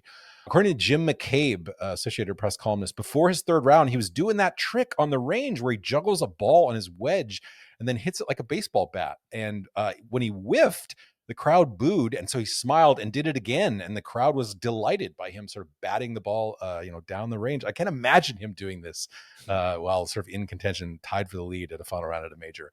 At one point in the 3rd round, Tiger actually had a 5-stroke lead, and everyone kind of thought he might be running away with it. But he made 4 bogeys down the stretch, and Mike Weir chipped in from the trees and then rolled in a bomb on 17. And suddenly he was tied with Tiger going into the final round. So I finally have some pictures here to share of the final round because it is kind of a pretty epic showdown here. So I wish I could truly capture the twirl that our guy Tiger does off the first tee, but this is kind of the end of it. I mean, it is the full 2 arms, like just like kind of like the President's Cup one, kind of like the one in the 15 at Augusta. It is both hands like pointing at the fairway, like just pimp stepping, picking up the tee before the ball even arrives. It is pretty sick. 13-year-old me was doing this en route to many 48s in my 9-hole middle school matches. God, I mean, he did that the next year, I think, at St. Andrews in the final round, like literally widest fairway in the world, hits an iron and does like the full President's Cup twirl off that one too. He would let some twirls go back then. It's a kind of an extended cut highlight package, so you do get to see every one of Tiger's shots here. It's available on YouTube and every one of Sergio's. So you don't get any of the like audio broadcast. So I had to search for other little snippets of Nance and Venturi and McCord and Faraday and stuff. So it isn't quite like watching it, but you do really see Tiger kind of strutting his way around a little bit. So Sergio, he makes par on the first, and he actually dumps his tee shot in the water on number 2. He's sort of walking away in disgust even before the ball lands, and it is not close. It is 3-4 feet short of even hitting the bank. But impressively, he hits his drop to about 8 feet and curls in a putt from here. I mean, this ball, he had to probably start, a good 3-4 cups outside. This is for bogey.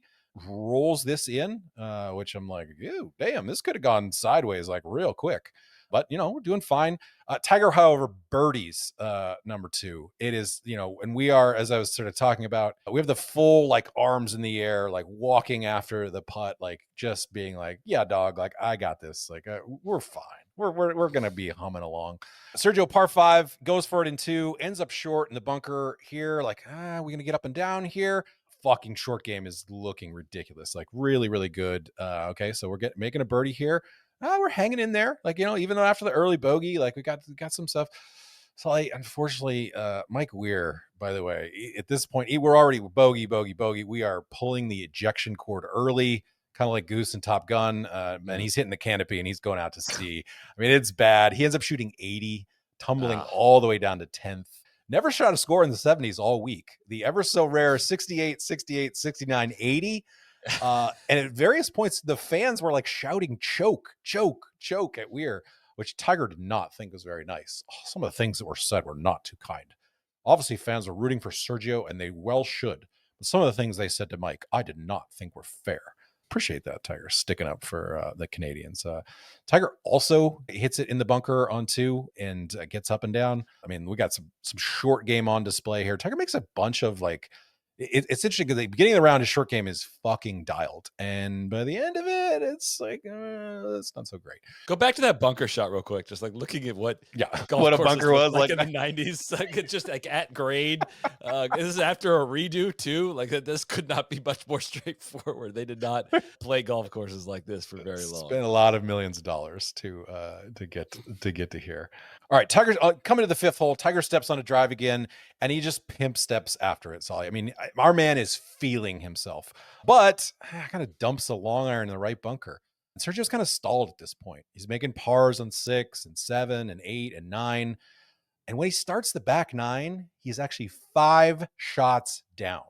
Sergio's 5 down going He's back? 5 down, and he is 9 under. And Nick Price is actually in second place at 10 under. The Tiger is sort of sitting pretty at 14 under. Tiger said later, I was cruising. I had played well on that front 9, and I was in total control of the championship. He was up by 4. I mean, I know this ends up close. I guess in my mind it was nip and tuck all day long. But yeah. So our guy, we're getting here at the 7th hole. Tiger comes to. This is kind of part of what's helping Tiger build his lead. He hits a pretty good drive, and it lands on the right side of the fairway. The 7th hole at Medinah curves hard to the right. It's really hard to sort of go for it in 2 unless you're on the left side of the fairway. And Tiger, even though he's hit a good drive, has kind of missed his spot. And the way that he's sort of lining up here, as you can see if you're watching this on YouTube, his right foot is basically like kind of like way wide out. Like he is going to take a lash at this ball. And I would say that the hole is 588. So in order to get to the green here, kind of, we don't have, because we don't have the broadcast, we don't have exact yardage, but he's averaged like 313 all week off the tee. So I'm thinking he's got to carry this ball at least 250, and it has to be like a ridiculous banana cut to get it around this. So sometimes you will see this shot on Tiger highlights. Venturi kind of asked the crew, I was able to find one clip with the broadcast audio on it, and he says, you think he's going to be capable to do this? And Faraday's like, oh, yes. And Venturi says, well, nothing will surprise me. And Faraday says, such a difficult shot, though, Kenny. Tiger, as the ball is in the air, like Faraday has kind of a mini orgasm. He's like, this might be the greatest shot I've ever seen if it carries. And the ball, it carries by about a foot. It lands like just over the bunker and rolls out to about 25 feet. It is a sick shot. I mean, you can see Majestic, Nance yeah. talks about how oh my God, you can see that ball curving in the air. It is really, really good. And, Venturi, Venturi, God love him, God bless him. He's always saying like kind of weird shit in here. Like, well, you can throw out the word lucky. I know that. Like, who at home is sitting and be like, what a lucky shot. Like, Lucky Tiger shot. fucking smoked this back when, 1999 technology just smoked a 3-wood that carried 250 to get on this green. Was it a 3-wood or did you use iron on this? You can see in the larger thing it is Okay. wood. He does, Okay. and it curves a lot.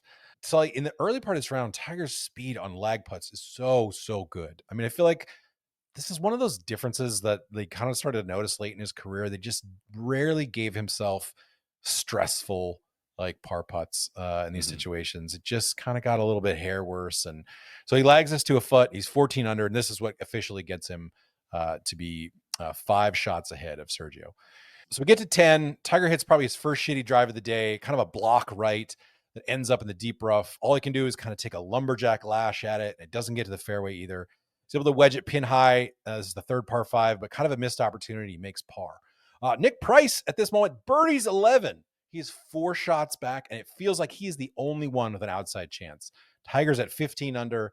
Price is at 11, and Sergio is still at 10. He has 5 fucking shots back, and we got 8 holes to play. Sergio looks like he is dead on 11. He is like fucking buried in the trees here. I have no idea like how he's able to get this shot. He hits it like he hits like a low sort of ripper punch, and it sounds like it hits a leaf or a branch or something, but it ends up like just short of the green. Like, wow. And it is, I'm like, Jeez. whoa, man.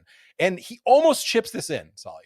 Like it's probably, if you're just listening in your car, like it's probably a foot off the green, and he's probably 25 feet, but he hits like a low little runner, and it gets pretty damn close to going in. Tiger, particularly on 12 here, we got Tiger starting. He doesn't feel like it's anything is like going wrong.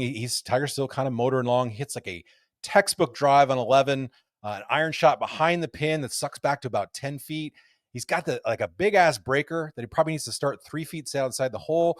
It got no chance at all. Oh no, wait, he fucking jars it. Of course. And we get the fist pump and the full like Michael Jordan tongue sticking out. We have 7 holes to play. Tiger's up 5. Nick Price has just made back-to-back bogeys. Let's get the engraver going, okay? Like this shit is over. There's no way.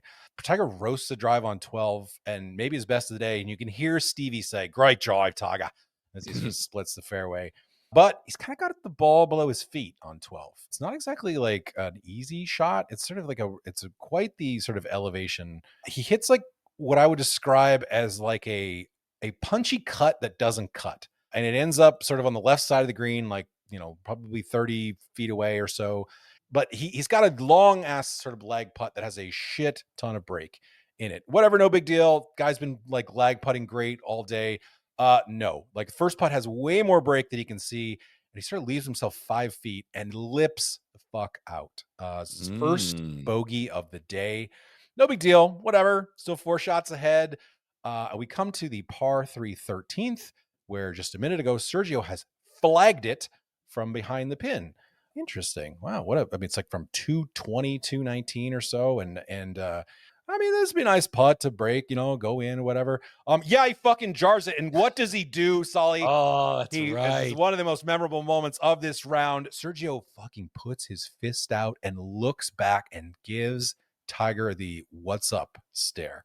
Venturi cannot believe it. I think he just looked back to the tee at Tiger and said, "How do you like that one?" Sergio said, "It was just a look to the tee to say, I'm still here." And the cat can definitely see what is going on, Soly. He is some really good work by CBS here. He is staring back. What a shot. So we get this one of truly like the most memorable moments for me. Young Kevin Van Valkenburg was like kind of cheering for Tiger until this point, and I was like, fuck yeah, Sergio, this guy, he's awesome. He's super charismatic and definitely not ever going to be a dick at all in anything, any future things. McCord says it was kind of like going into a bar, and this is later, he doesn't say this on the broadcast, but he said it was kind of like going into a bar and finding the biggest guy there and hitting him right in the mouth. Steinberg, in a documentary kind of about this that the PGA of America did, a documentary would be generous. It was about 5 minutes long. Lee Steinberg said he saw the look. Oh, he for sure saw the look, and it was game on now. All right, whatever, you little nerd. Tiger's sort of looking back at Sergio, and he steps up and just hits a nuke ball, like way long, like way over 13 green. It's like, oh man, Jesus. Sloppy chip too, just kind of like an uncommitted, like flop chunk that runs through the green and over the rough into the other side. And you're like, what is going on? Like, it just sort of feels a little bit surreal here. Sloppy chip again, and now Tiger's got like 8 feet for bogey, and he misses that. And he hits it through the break. It's double bogey. All of a sudden, the lead is one shot. So like one shot. We just completely flipped the script here. Tiger said, I kept telling myself he's never won a major championship, and I have. If I play the last holes in even par, I'm going to put it on him to do it. He's got to come and get me. All right. Neither of them make a birdie on the 14th, the last par 5. Tiger kind of plays the whole pretty blah, like poor drive into the rough, shitty layup in the rough, third shot to 35 feet. Sergio, better chance, but doesn't really make it. And 15, Sergio hits it under a tree, but not the tree that you might remember. And he hits kind of a really sweet, like low punch. So many trees on this golf course for having just been renovated as well. Hits this like low punch, kind of gets it up like just behind the pin there. We're like, all right, cool. Like, my man's like doing all right. Oh, no, he hits sort of an indifferent chip and it runs like 8 feet by. Really needs this one. I mean, it looks good. It looks good. Like, look at this image here. So it looks like that ball is going in, but no, that ball lips out. And so we've made a bogey. Sergio probably needed a couple breaks here, and just kind of a few things didn't go his way. But now we come to the main event, Soly, the 16th tee. Sergio has fairway wood here and looks like a decent shot. You feel like, all right, like we're in good shape. The ball is its head is, oh no, it bounces, takes a freaking Ben Affleck wicked hot bounce and goes into this giant oak tree. All right. So what's coming up next is fucking iconic. I mean, I have a theory, Soly.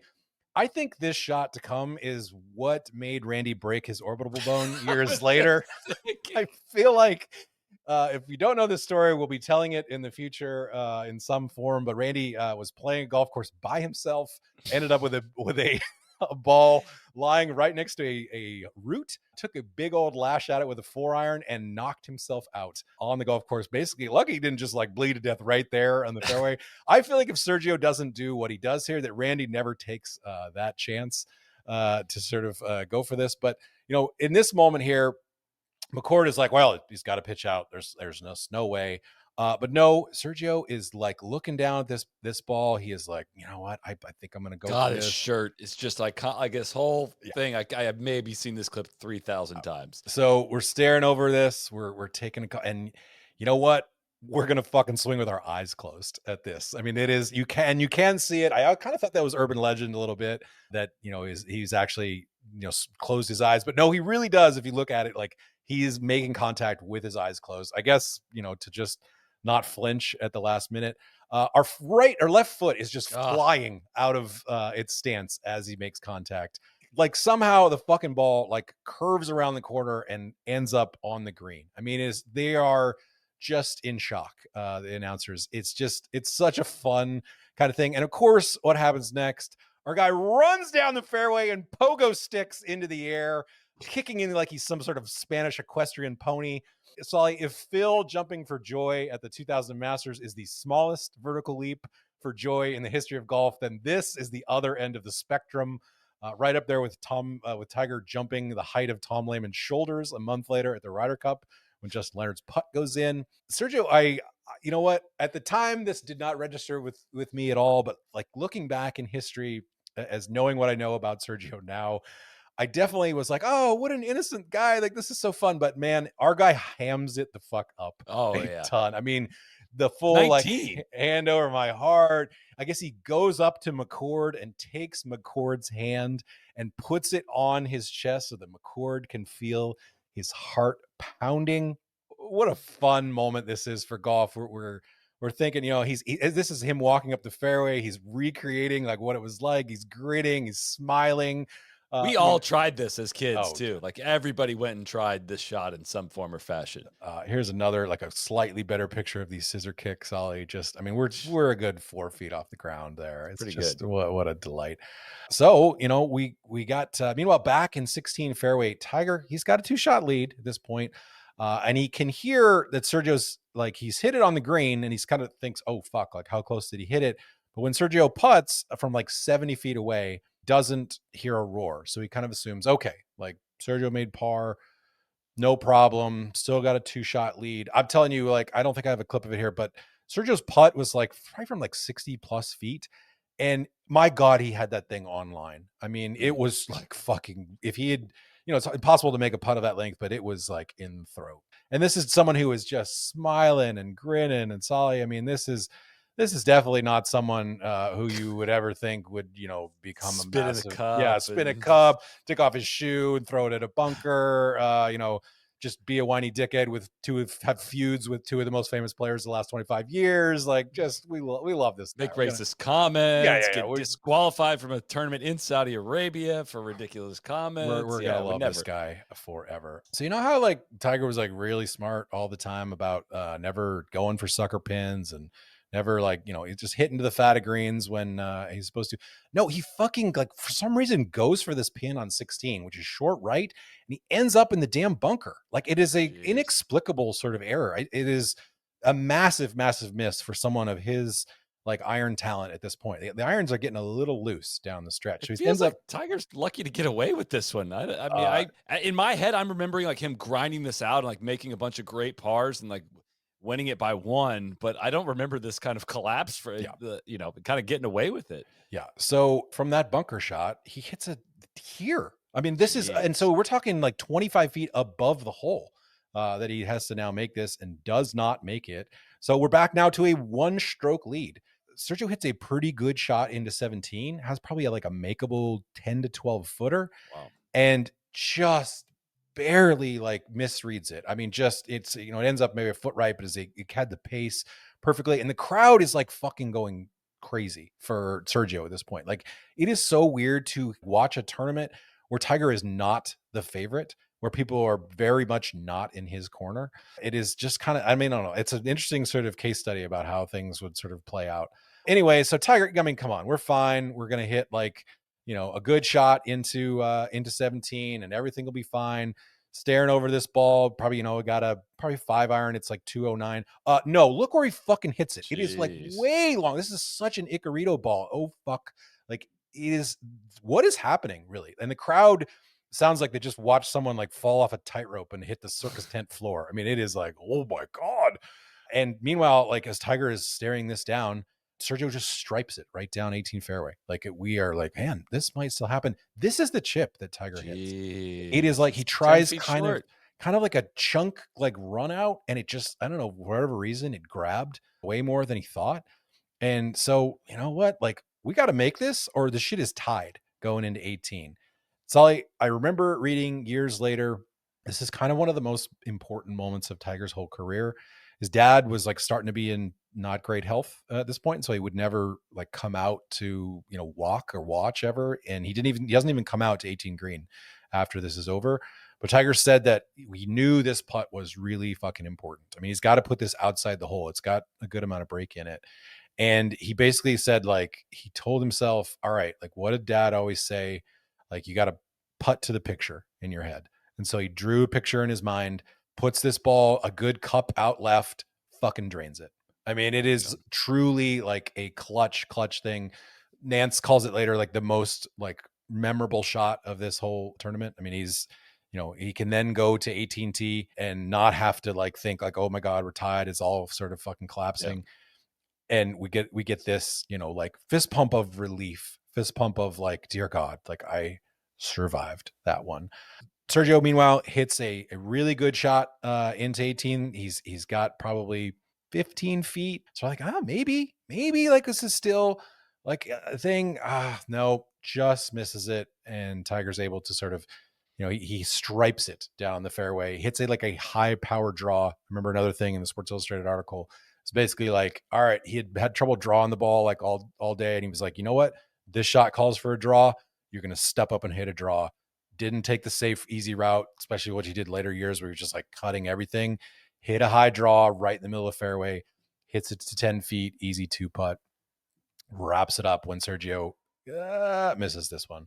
And Soly, it is when Tiger finally sort of like we get Sergio a little bit. He's still doing a little bit hamming up, but you know what? He's earned it. I mean, Class act, yeah, taking very class acts tour. Like we are smiling in the tent here. This is, I mean, what a lovable kid. I mean, this guy will never ever like go astray. He'll never, just completely help blow up entire tours and save, very. Cannot wait to be done with this tour. Yeah, exactly. And so when we get Tiger finally comes off, he makes the putt, he hugs his mom, super brief, when he sort of closes us out. And then he goes in and Butchie gets the biggest hug. I mean, just like full bury your head in Butchie's neck. And of course, Sergio has come back at this point out to 18th green. And oh my goodness, look at this. Look at these two guys. Like you just look at the El Nino on the back of Sergio's hat too. I mean, these two guys should have dinner, and I mean, serve whatever's seasonal. Don't be married to any cultural menu items. It's weird to think of Tiger as the villain because he sort of was captivated by Sergio, and people were just Tiger said he felt like the crowd was very much rooting against him all day. They were saying some things that they shouldn't have said, and I would have showed some emotion after that last putt, but they would have got on me pretty good. He said, I'm happy that I kicked the door down in my second major, but this is a different situation. The first one had more of a social impact, and this time I'm just glad to hang on and get it done. Fun kind of like tidbits here and there. Tiger had actually he had kind of vamped his swing, which had cost him about 10 yards sort of per club, but he felt like he was a lot more efficient, wasn't getting the club over the line. This is really when the changes had finally sort of feel like they clicked. I feel like it works out pretty well for him here in the future. While we're talking about inflection points in history, Soly, Bob Estes, there was like a big deal about whether he was going to make the Ryder Cup. All he needed was a 5th place tie to get the 10th and final qualifying spot for the Ryder Cup team. And he bogeyed 16 and 17. And then Jeff Maggart made the team instead. Jeff went 2-2 at Brookline. Did lose his singles match, but he and Hal Sutton went 2-1 in partner play, which sort of set the stage for the Sunday comeback. That's what I got on 99. Super fun to go back and watch just to kind of see Tiger sweat a little bit. That adage that we always say, like, oh, Tiger made every putt. No, definitely not. Go watch him make a mess of 13 when he makes double when leading by 4 after getting stared down. I think what is so kind of cool about that moment is it was like Tiger seemed like it was impossible to intimidate him. It was impossible to rattle him. And here's this 19-year-old punk kid just absolutely throats this, 2 on 13 from 220 and then walks back pointing at him. And then Tiger makes double from there. Yeah, it's like, whoa, like our guy's rattled. But of course, Tiger would then go on to, win the next 3 majors in a row. After the Masters. He doesn't win the Masters. That's correct. Yeah. Very, he would win 4 of the 5. 4 of the next 5. Yeah.